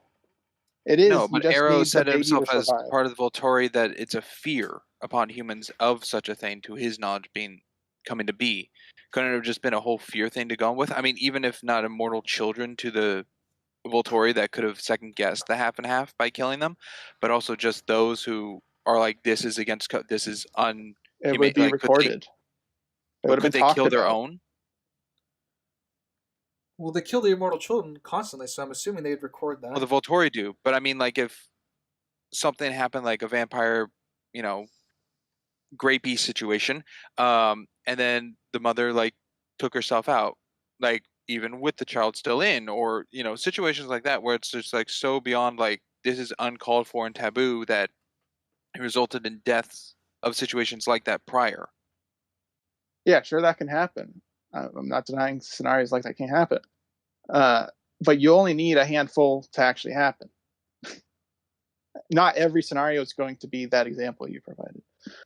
I know, and I just don't... And to assume every single thing that could happen has, oh, well, this happened instead, I don't think it's a good workaround for it.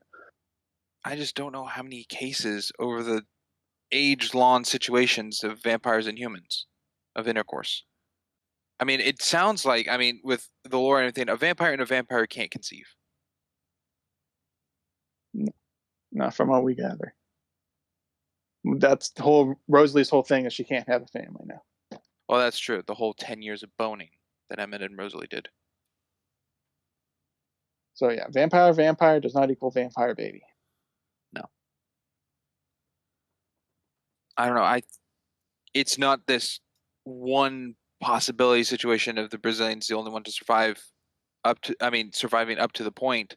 I just mean he's been in hiding this whole time, which is why I went on to the Alice not being a problem of using her vision to find him if a vision is the situation, which is my assumption of it. But there could be others still out there like that, just hiding. But I don't think it's tons and tons because it's so easy to do of a human and vampire to conceive. That there's so many halves out there, but also the possibility of a half and a human. Does that like a quarter, and then like down the food chain, like how much is it hidden within genes, and is that a possibility? And just Well, we don't know if half-breeds are sterile, like mules. We have nothing on that. Yeah. So can't theorize on that. Right. The biggest question is, don't things. know. No certainty. Let's go to Ryder with a point. If you have many left. I got a few. When Bella gets the passports, I don't like she just assumes to understand Alice's vision completely. When she gets the Jacob passport and the Renesmee fake passports for them to leave. Oh yeah, that's just Bella being dumb. Yeah. Shoot, I think I just lost my place. It's okay. Yeah. So she has a choice of, at least in her mind, it's presented as she has a choice of whether she could ensure Jacob and Renesmee's future, but it would be a future without Edward and Bella because of the coming battle. I still couldn't really make out what her choice would be because I had no idea what her character was at this point. I have an issue with the fact that Bella thinks she understands Alice's vision perfectly, but this ties into Alice's powers. I don't know how Alice would know that Bella would come and collect the passports and stuff without her having made a conscious decision, because that's how her visions work. Did that make sense? That's true. You'd have to imply Alice saw the entire events of the movie since she left. Yeah. Not just the battlefield or some random vision. She'd have to have seen the entire movie in her head in order for things to work out the way she plans. Yeah. Essentially. Which is technically possible. We don't have limits of her powers because they suck. They suck at defining the limits of her powers. I absolutely agree. It's possible. Because we know her vision can be as long as the battlefield or as short as the trio walking to the baseball field. So we don't really know a cap on duration of the visions. Yeah, I don't know. I got another one. I actually, it's very, very small. I think I like Garrett's relationship with one of the Alaskan Cullens.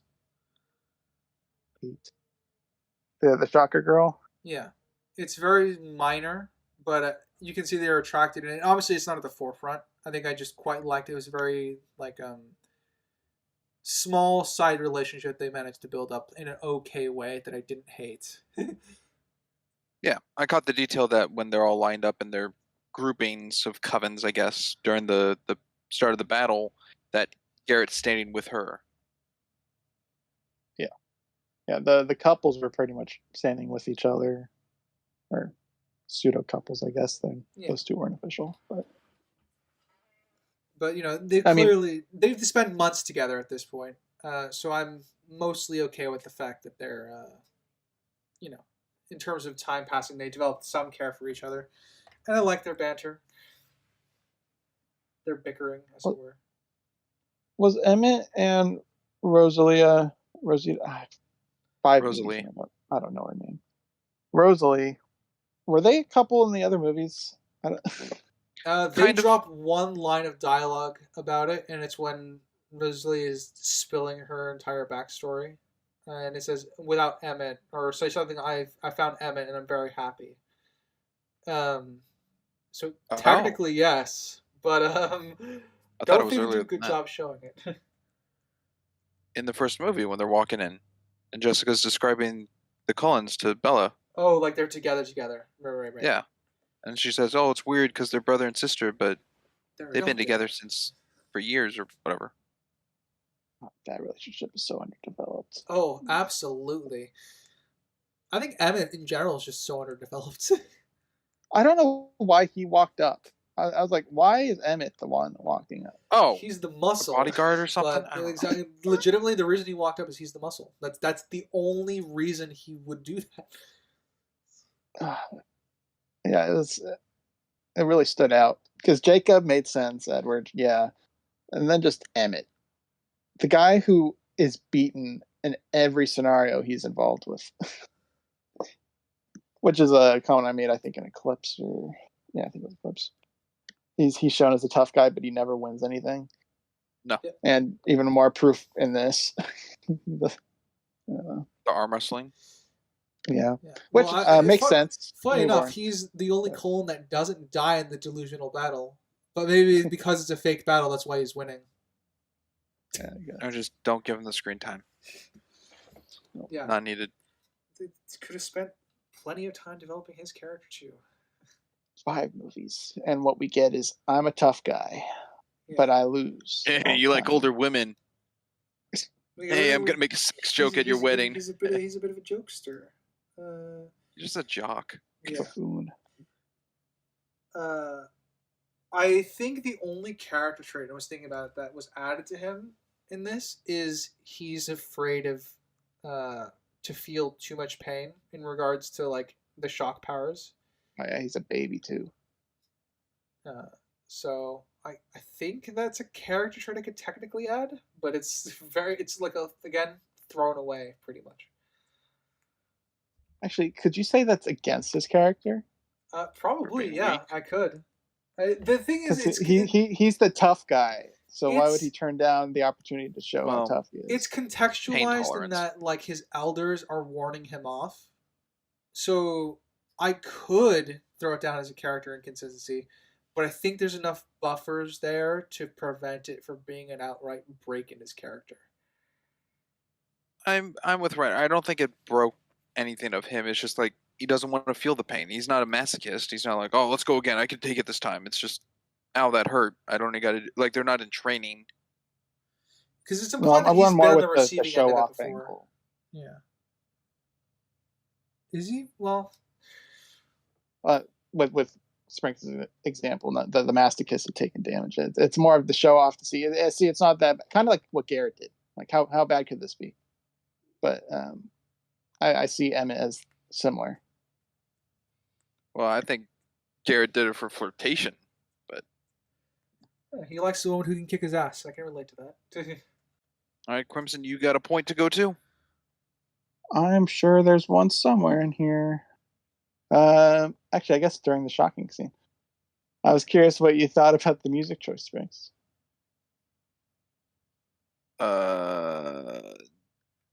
Forgettable? I don't know. Didn't connect with me. I don't even know what that music was off the top of my head. It was like poppy, joyous.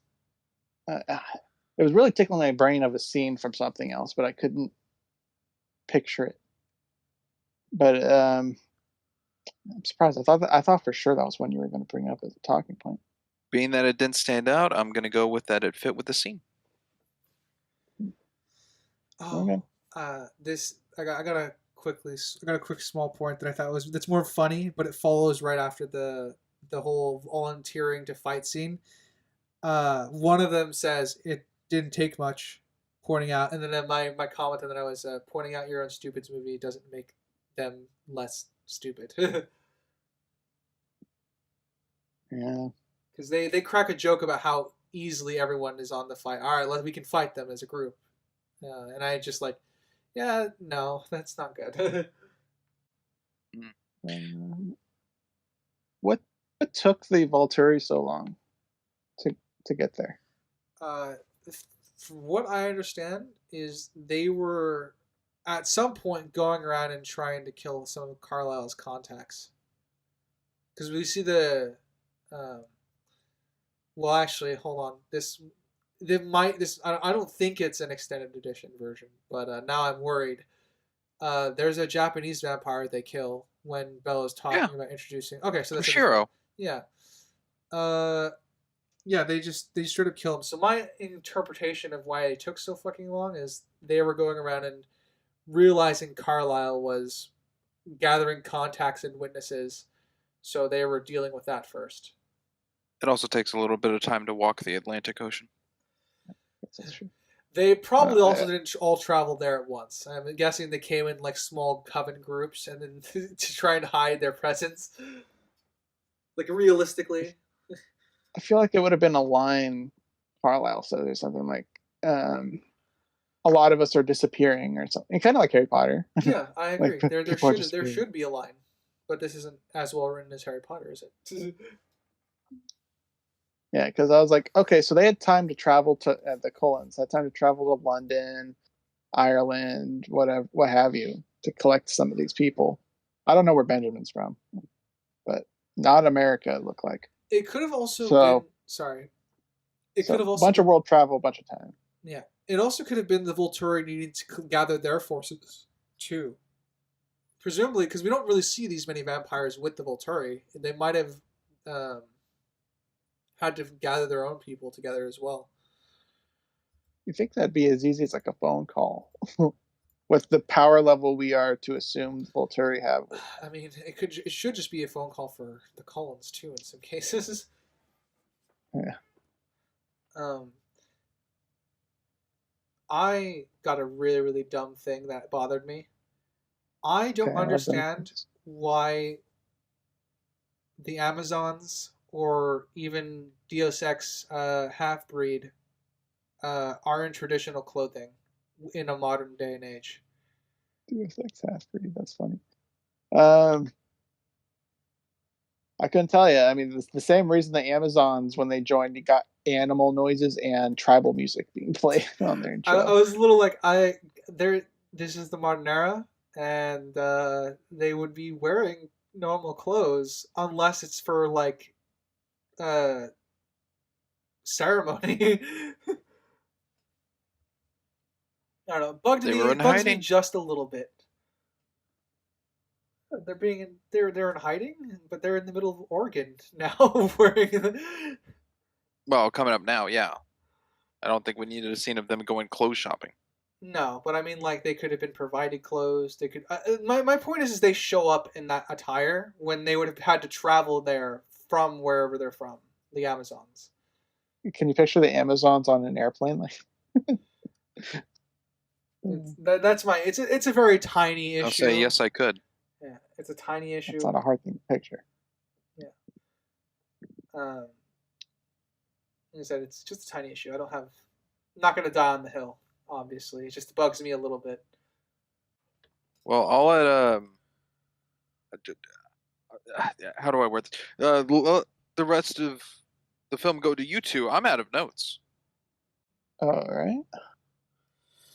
Let me read through my notes then. Okay. The battle scene.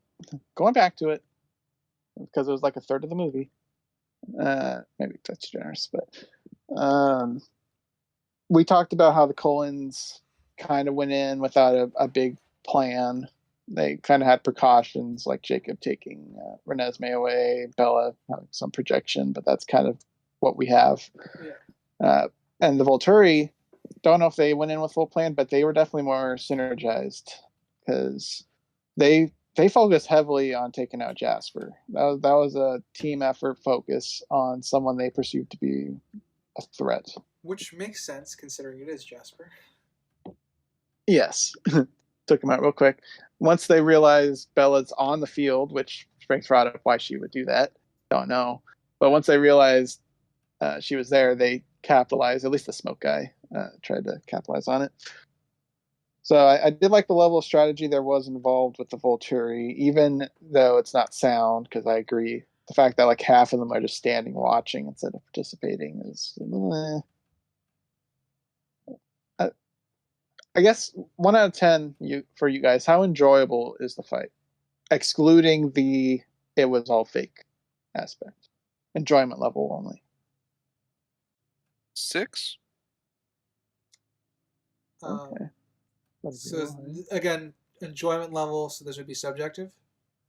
Yeah, just entertainment value. Yeah, I'm between 5 and 6 is kind of where I'm at. There needed more dialogue. I'll say that. Like Arrow and Carlisle, that would have been better, even if it got to Carlisle's death, but just more of that. Playing more off More the character, communication like on the field. All these vampires with powers not resort to just punching each other in the face. Okay. I do like some of the like I said, I like the character payoffs that take place during the battle. Fear like Leia and Alice with and Sam. There I like are some good character payoffs, but you know. I like the sides that characters are actually dying. Yeah. Last film, people were dying, and I'm like, so. But yeah, 6 definitely could have been a lot better, even for a fake fight. Yeah, I think it's like a 7, 7.5. I enjoyed Carlisle's death. It was a surprise, first time seeing it. Just seeing actual deaths was satisfying, and some of the coordination was good. Do you think if they played more into the conversational bits and character interactions during the fight a little more, that it would have been helped with the believability that this is all real? I mean, for a first goer, it is real, but to kind of get away from the Alice thought, because it, from the start to the end, what is it, like, I don't know, 10 minutes? 9 minutes? Something like that, yeah. To me, it doesn't get to a full point of immersion to forget that occurred. But I can't tell if that's a plus or minus for it. I think it kind of just comes down to execution, because I feel like a lot of, if we threw in a bunch of dialogue scenes of characters bouncing off each other talking, it could undermine the fight. Because I'll bring up Infinity War. Even though I very much enjoy Bucky, Rocket, Groot, and Cap talking on the field, they kind of just stop to talk there when there's monsters, and then they go to fighting again.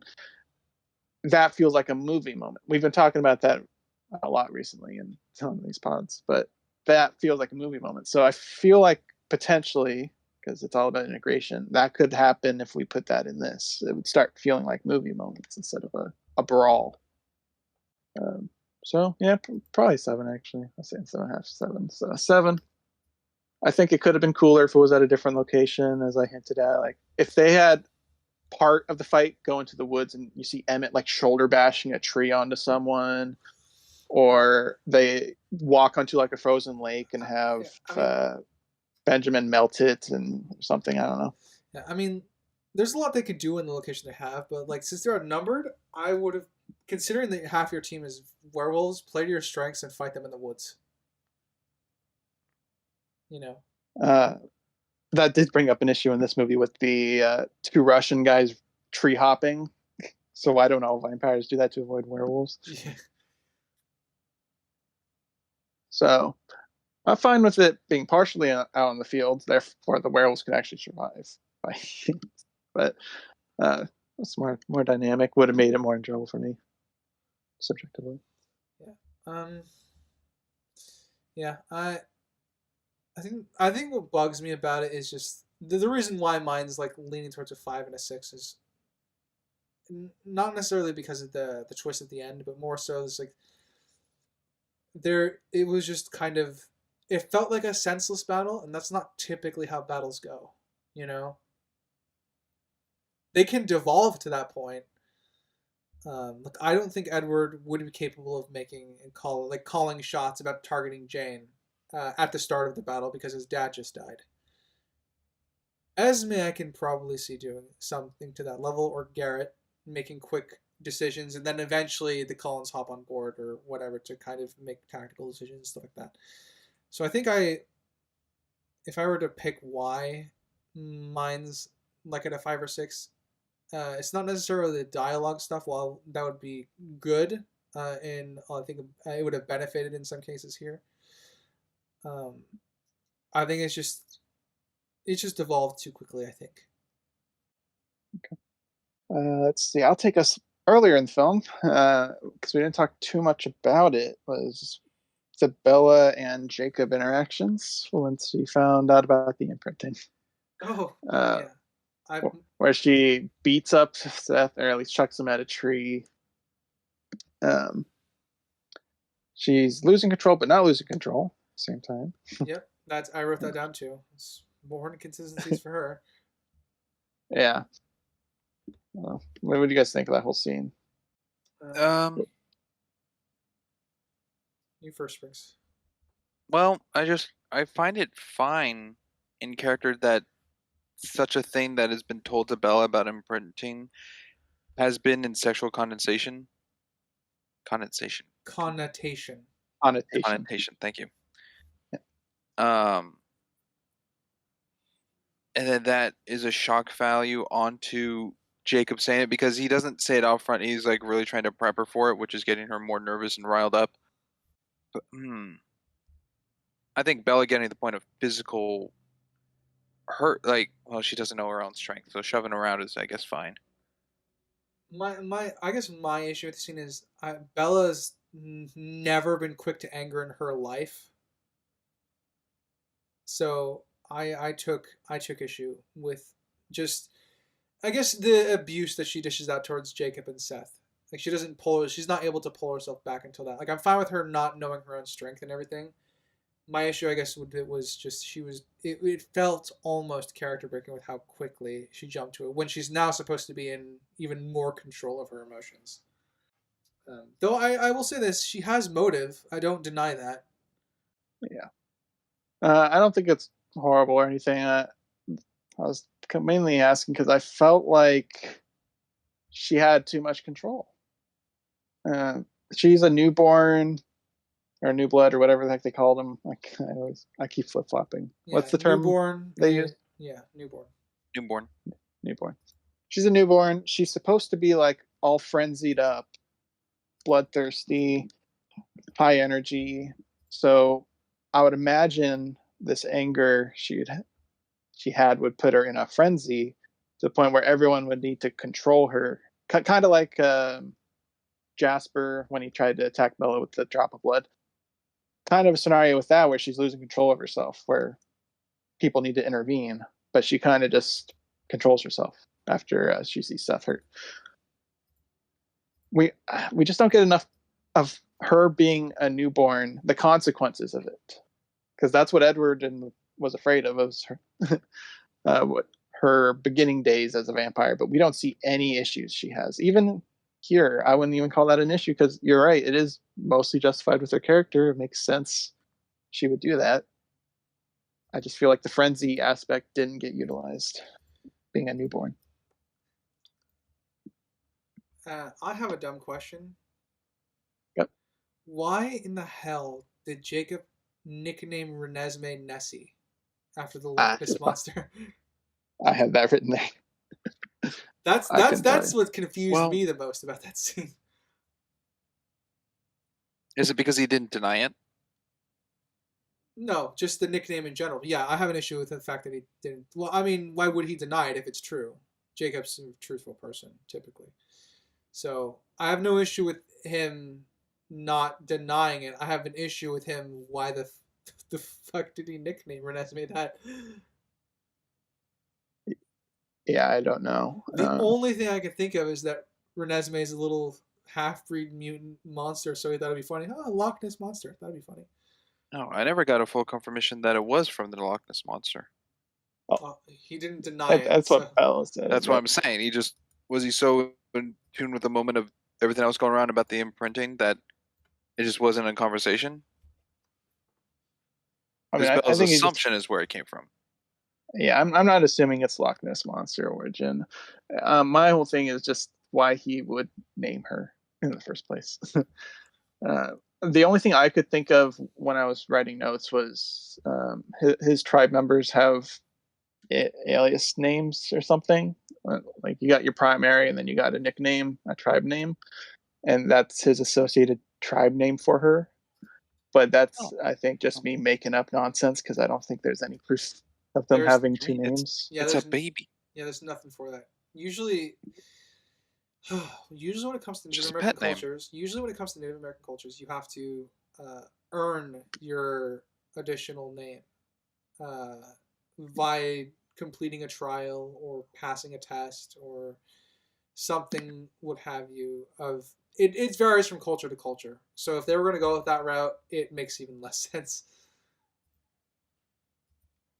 The trial of birth. I don't know.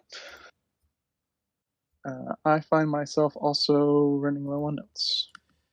I am almost to the end, I think. I'm going to give it another quick scan through. Let's do, I guess, one from Crimson, one from Ryder. Yeah. All right. So we get a kind of brush off excuse of not being able to show Arrow the proof in the beginning. They kind of just blow it off. This is after the whole immortal baby talk, and them needing to build an army of witnesses, essentially. Someone, I don't remember who says it, but someone brings up, why don't we just tell Arrow the truth that she's not an immortal child? And they're like, no, that wouldn't work. And then they went with the whole witness idea. I wish they gave more of a reason of why that wouldn't work.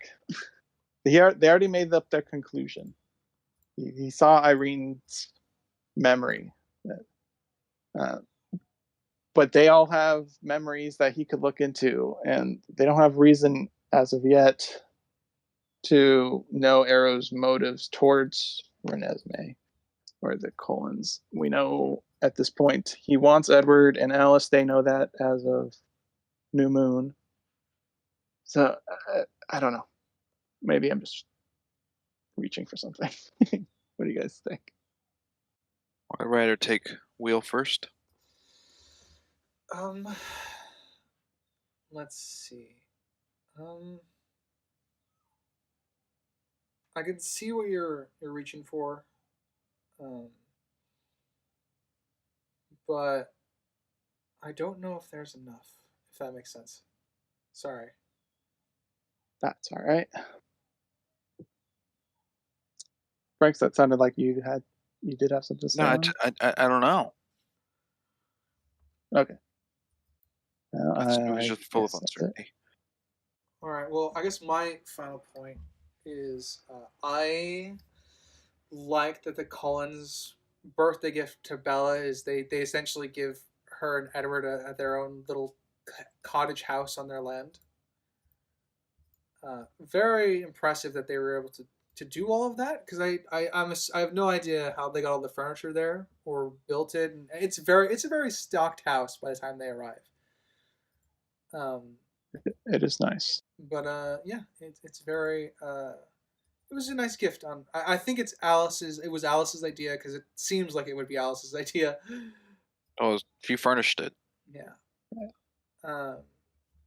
But I like the idea that they could do all the hard labor for that, because in my headcanon, they didn't have to go out and get all the furniture, at least. Like, they had spent enough time on this planet just to develop those extra skills on their own time.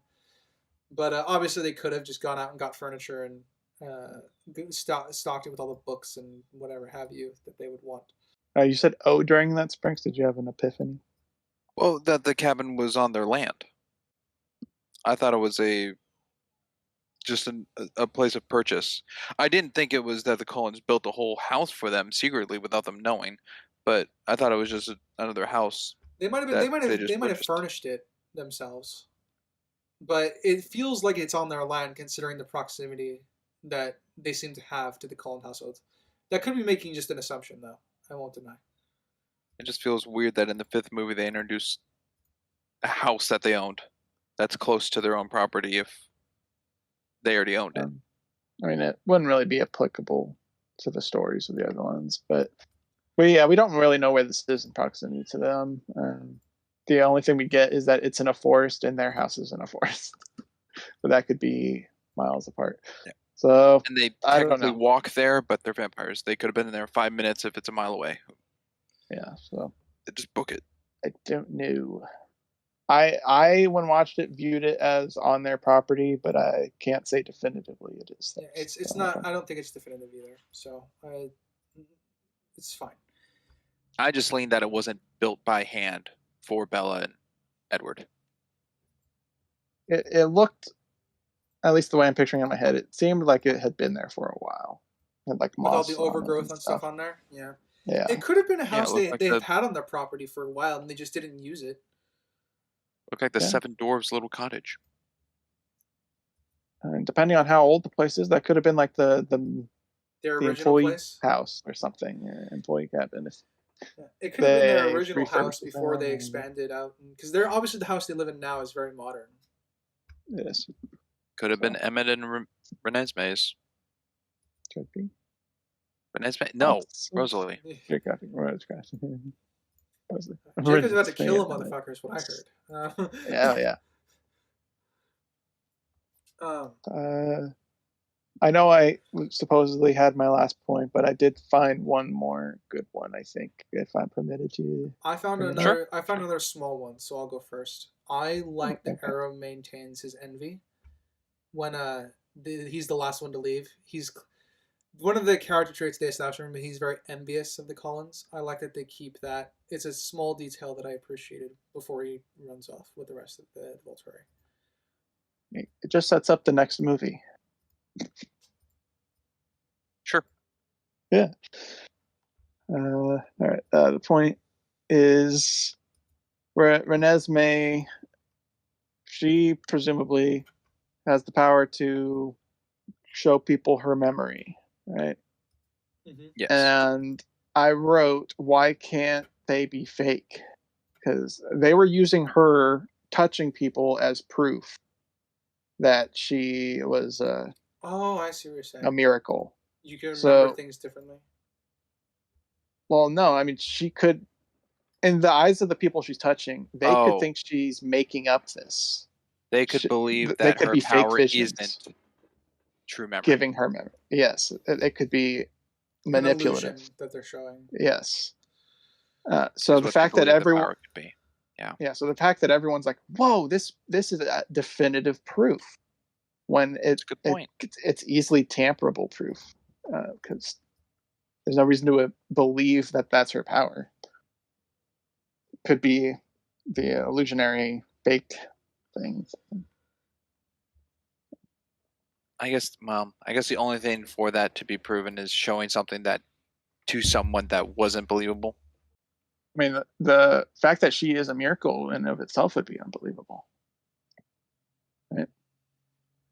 I get None of true, them have ever heard about that before.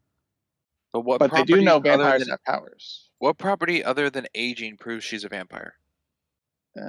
We don't know if she has venom, I guess, so that would be a maybe.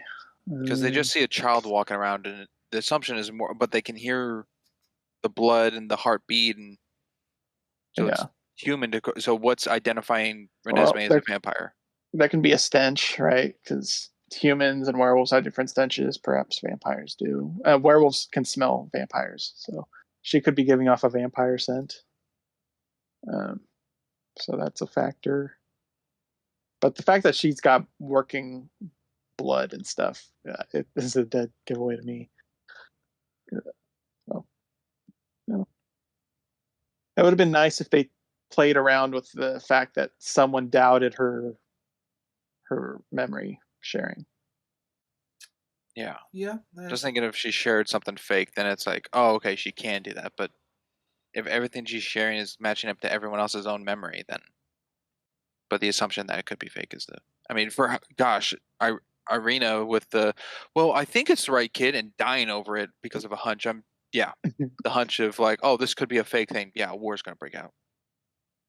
Yeah, the only reason I don't have an issue with Arrow is because he read Edward's mind, and Edward assumption is she gives memories. Could have been just double proof. Oh, I see. Yeah. Edward's own memories lined up with Renesmee's memories given to Arrow. So, which is why I don't have an issue with it being with Arrow. But convincing the Cullen family members, that's the more iffy. I wish they had some pushback with at least one of the family. in relation to the memory thing, not just the I don't want to fight the Volturi. Would have been an added layer. Yeah, I agree. Solid points would have been made. Well, if that was the last point, then I guess we'll go to summaries and ratings. Yes, I think maybe. Yeah, I can go. Okay. We can try. Last thing in the movie. All right. Oh, well. The credits. All right. I really, really like the credits in this. It's probably one of my favorite credits in a movie. It really made it feel like it was a whole saga. The black and white showing everybody we've come across, or at least most people have come across. The music choice, the people coming in and out of focus with the depth of field of people overlapping. It just felt very official. I think I liked it more than the Endgame one with the characters popping up with the signatures and everything. Okay. I was just thinking of a similar parallel, and I think I do. Oh, it's very similar. Over it. I think I like the signatures from the Avengers one when it's like for the main cast.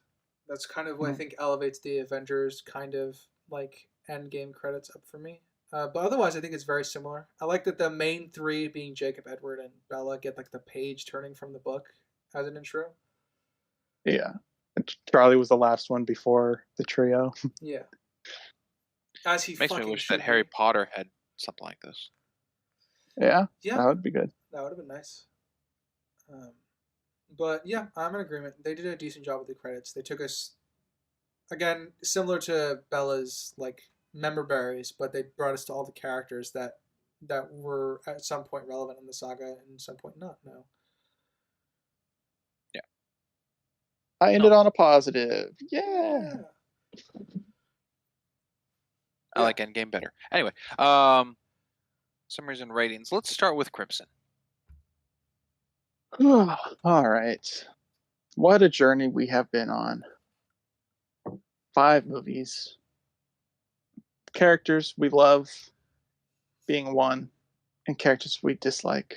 Strong with the word we there. Careful. I mean, we all like Charlie. That's the one I'm referencing. What a journey. I'll start with my subjective. And it's an interesting one because there's, I guess, 3-ish things I like about this film. Charlie. I think all of his scenes in this, yeah, even him disappearing, he made it funny, at least.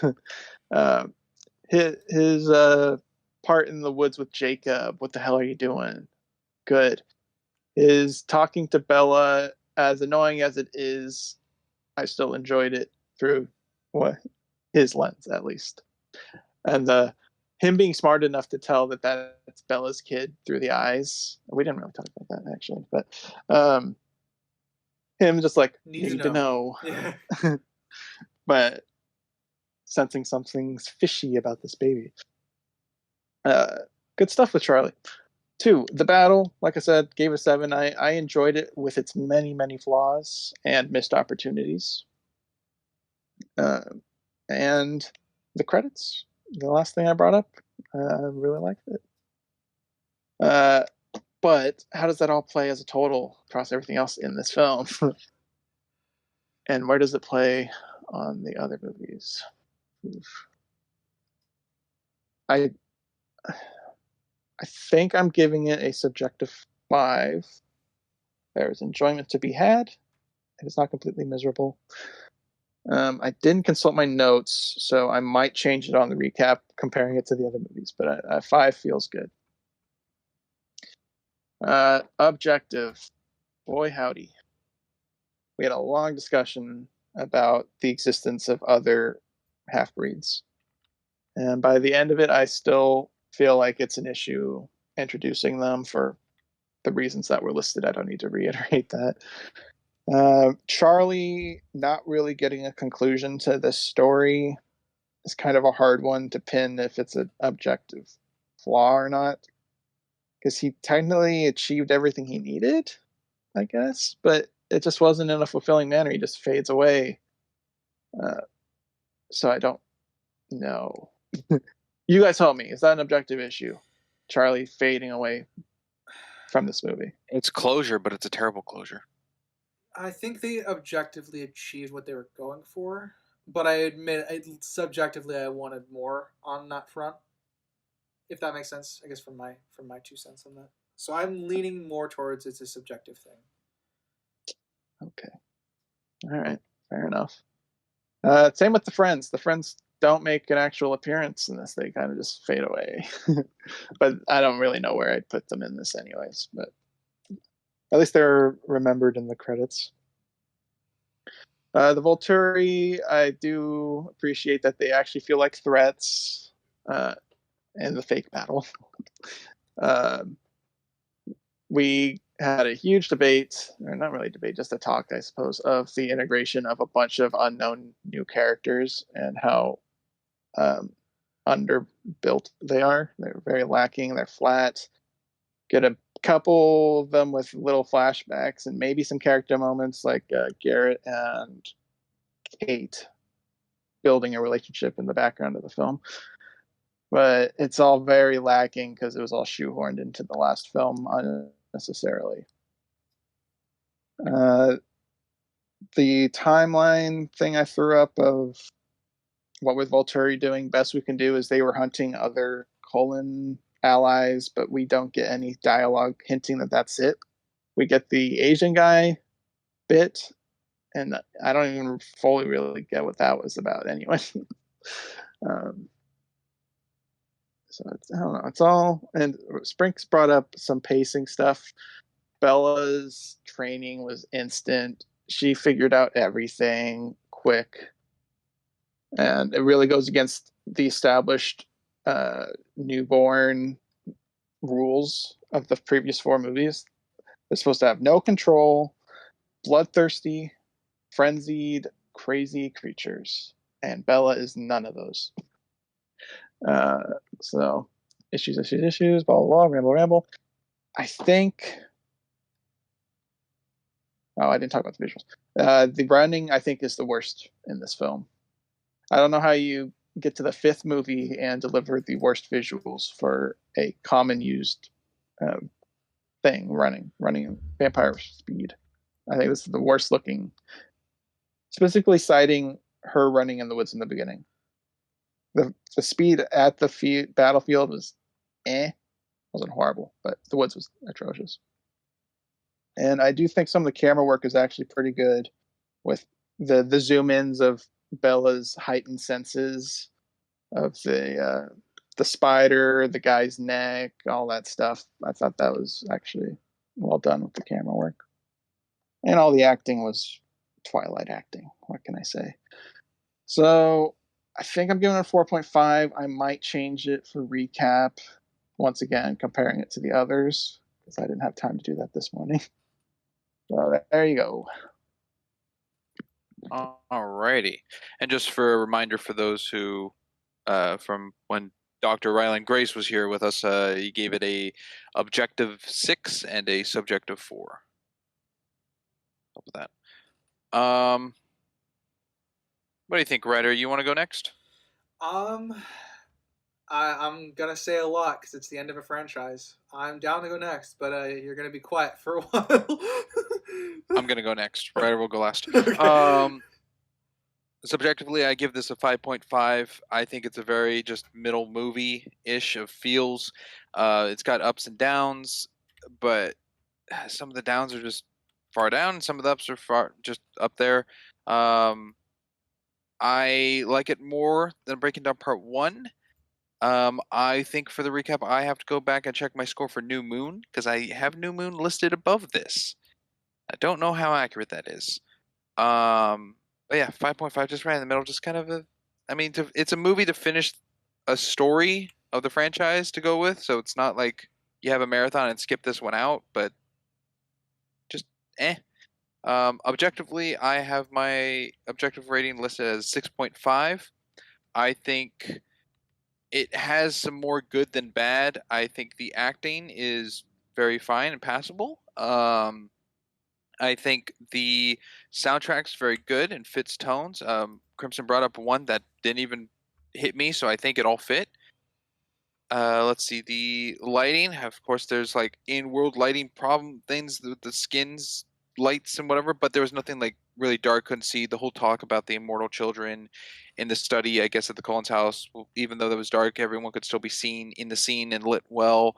I like how the snow, the harshish white of the snow illuminates everyone in kind of the dark clothing, like the Volturi really pop. Around everything. So I think the lighting, all that, the costume design's good. I brought up 2 instances of color theory with that. Cinematography, I think, is fine. There's some decent shots. No shots were gross to me. Unlike, I think it was the first movie where the cameraman fell in a hole or something. Let's see. The CGI usage, not great. The wolves still look good, of the werewolves, but the CGI baby is weird. I think there's a part where they're driving to Alaska and the car might be CGI or something. Something looked off with that. The running bit, didn't like this running as much as I think Eclipse is still my favorite running out of them all. There's green screen usage that I didn't think was particularly well done. The writing, I think the writing's okay. What could have been fixed with the script is a whole other means, which could have been a lot strengthened, especially for 2 hours. God,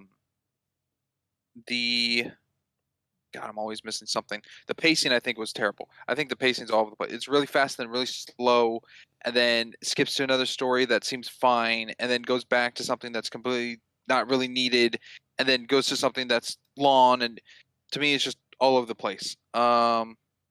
I think, yeah, there's things that could have strengthened it, and things that have definitely could have worsened it.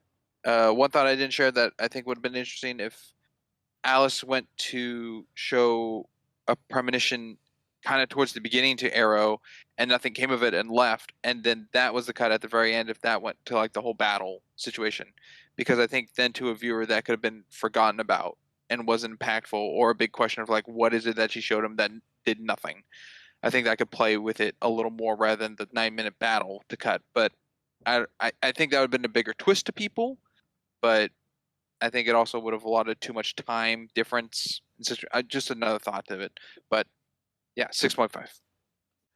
All right.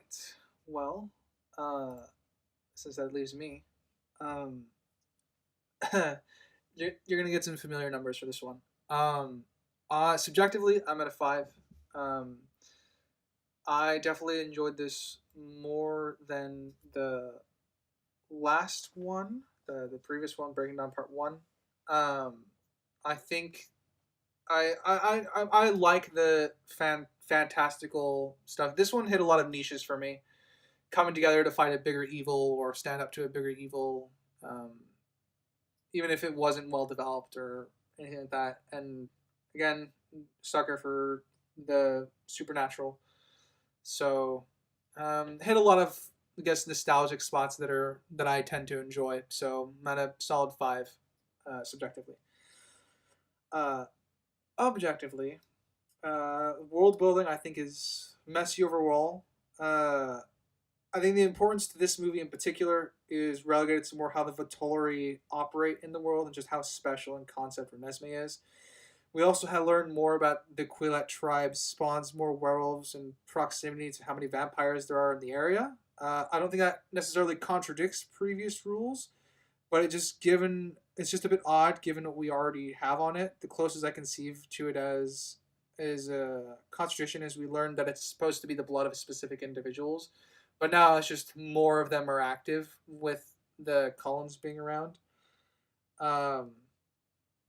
I think obviously the point of it is to bump up the numbers on the Cullens side of the battle, because otherwise they would just be overwhelmed by sheer numbers. The Volturi are kind of, I think from this point, this was the final nail in the coffin for me with regards to the Volturi and world building, especially what Crimson brought up. I think that really, really dampens the Volturi as both a force in the world and how they operate. And we have the, again, the conversation where we relate to how unique our half breeds. They've made it too easy, to the point where it's kind of hard to believe that Renesmee and DSX half breed were the only exceptions to that kind of rule. They also have the Volturi, mind you, have more than enough power to send envoys to the Cullens to discern the truth of things, to send spies. I would think after a reign of 1,500 years that would have taught them some diplomacy. And I think realistically, the conflict would have never reached the point of having a full-on face-to-face meet with the two factions. The only saving grace for this is Aro wants a fight with the Cullens as an excuse to try and get Alice and Edward. That being said, it's kind of weird how that's the place of that within the film, because he's very self-aware, and I would assume Aro would be familiar with what it's like to rule over vampires for 1,500 years. So for it to reach that point was very difficult for me to accept. The wolves are like the natural enemy of vampires, but there's only one clan capable of having werewolves. That's a little odd to me as well. The powers don't make much sense. Element control is fundamentally different from afflicting the mind, which is a lot of what vampires can do. They can develop smoke and stuff like that. There's not really consistency in, I guess, even the theme and concept of their powers, which I'm fine with, but it's just something to note. Bella's shield works, but it doesn't explain why Edward couldn't read her mind. As I think we brought it up, that's not explained at all going forward.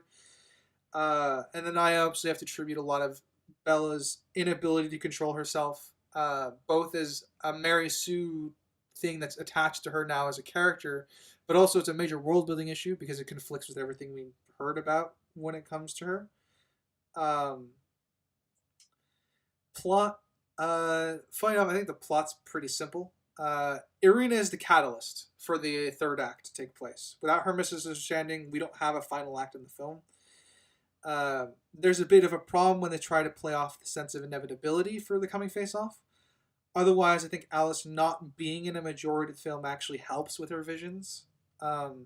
It pushes through the protecting Renesmee at all cost stuff onto the characters at the forefront, being Edward, Bella, and the various groups they try to bring in. I think they justify her absence, and that was probably the biggest issue for me as far as plot-wise was going to be concerned, because she had to find DSX half-breed, and that introduces other problems, but with regards to the plot itself, I think they justified her not being in the film with having to search for them. The other aspect of the plot is gathering allies in context. And despite them not developing the characters they gather, I think that's one of the stronger points. I think that the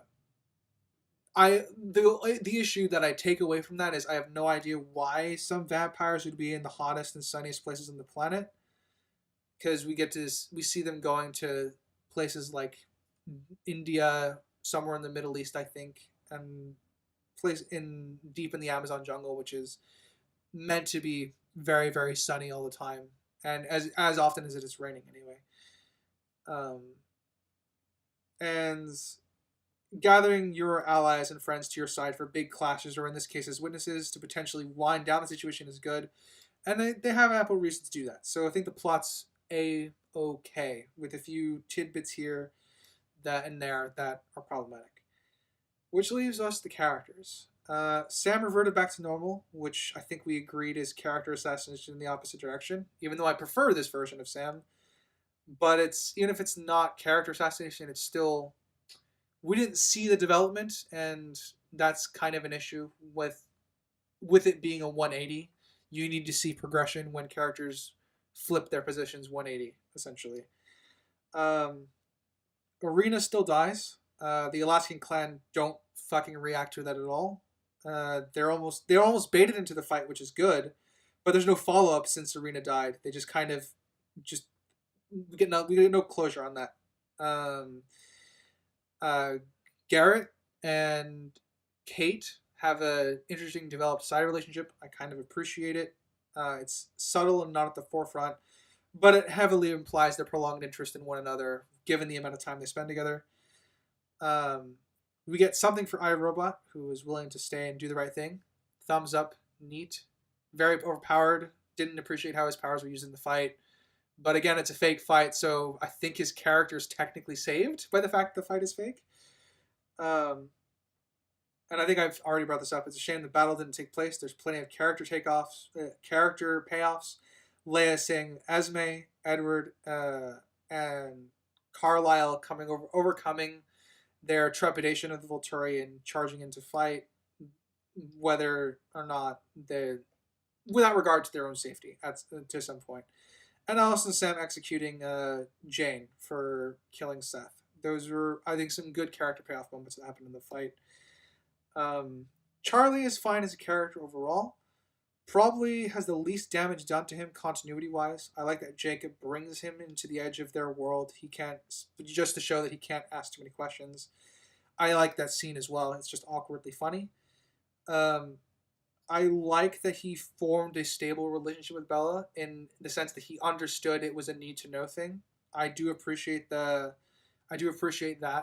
I also appreciate the subtle things of his character noticing that Bella runs much colder when they hug. I also like the joke he cracks at them getting rid of him for fishing.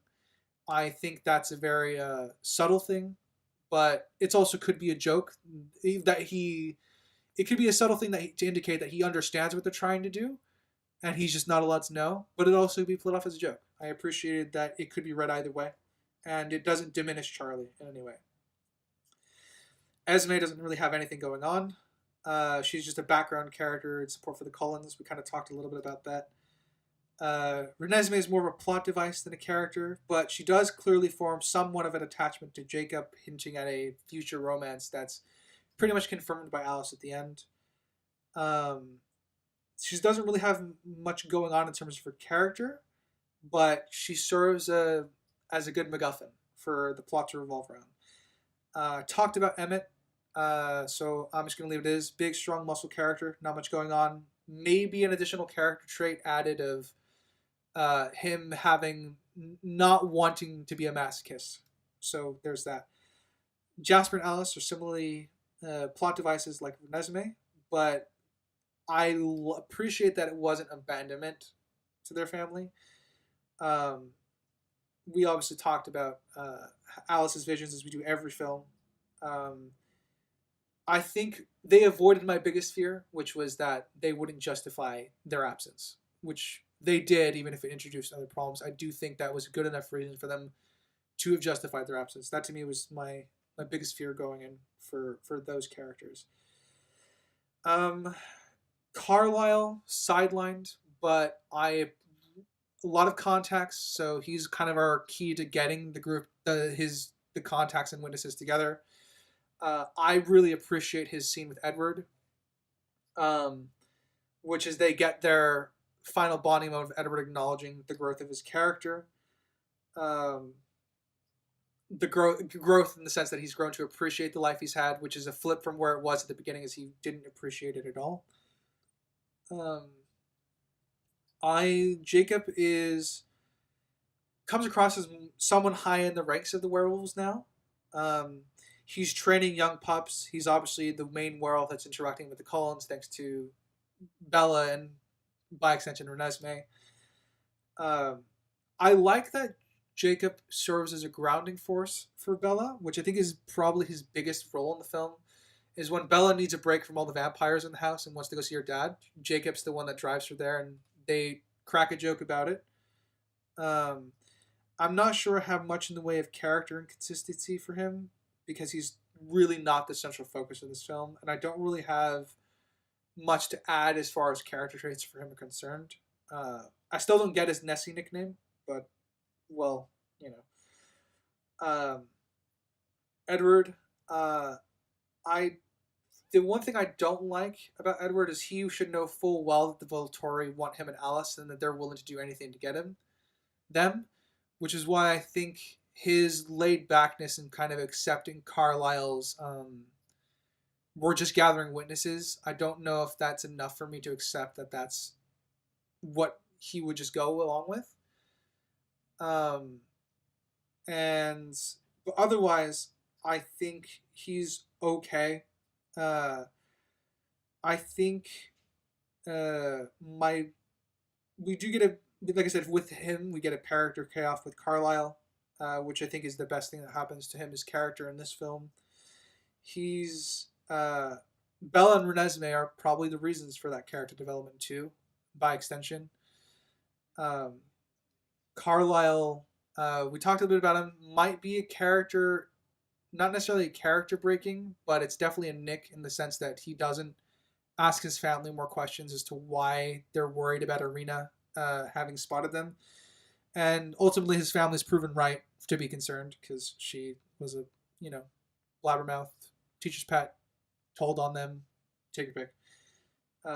Snitch. Bella is probably, funny enough, the most inconsistent character here with compared to previous iterations. They introduce a lot of powers that they're inconsistent with from previous films with rules that they've established.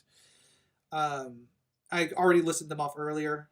I think Kristen Stewart did a good job acting as the character. I like that she was spending her time with Charlie during the holidays, and it's implied they spend some more time together off screen. I didn't like the introduction of new powers for her at the end, or whatever interpretation of her new powers are supposed to be. All this to say, I'm at an objective 4.5.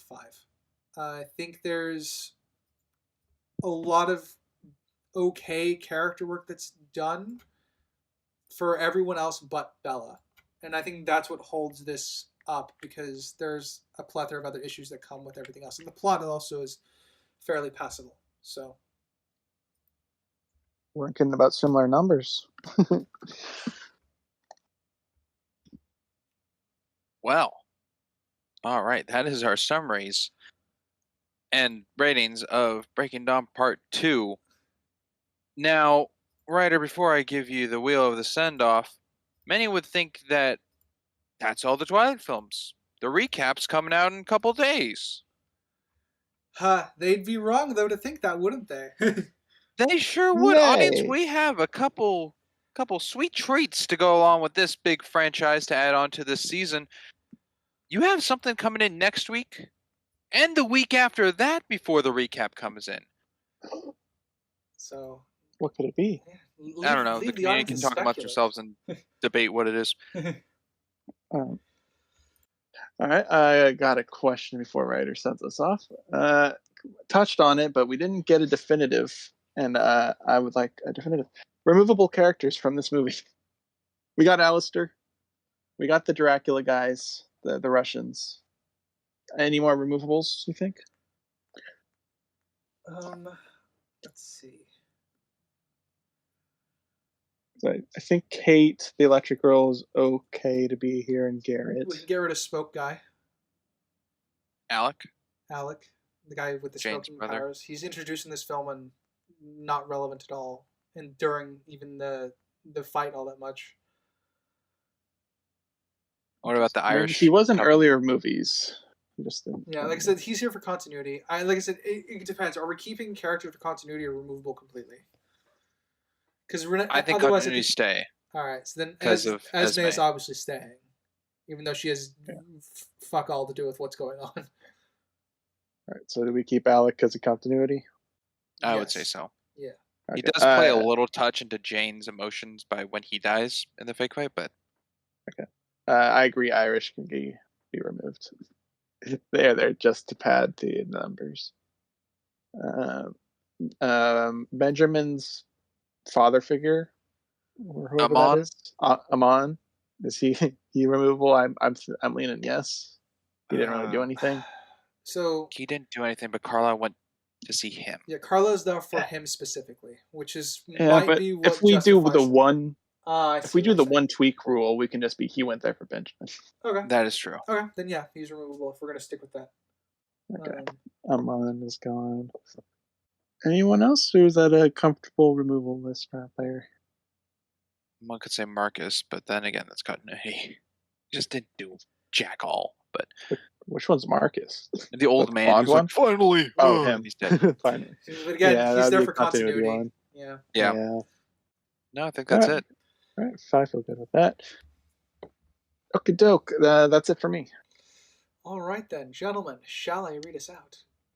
I think so. Yeah. Well, audience, thank you for listening, whether it be Spotify, Amazon, Castbox, Good Pods, iHeartRadio, Pocket Casts, and Samsung. And if you happen to be on our visual side of things, watching our PNG tubers and our slideshow, thank you for watching on YouTube and Rumble then. Please feel free to like, comment, and subscribe everywhere. Tell us how much you hate our opinions or how much you love them. As always, I have been a geeky writer. I'm Compass and Moran. And I'm Sprinks. And we had a Doctor Ryland Grace. And we will catch you next time. Later, everybody. Bye. Toodaloo.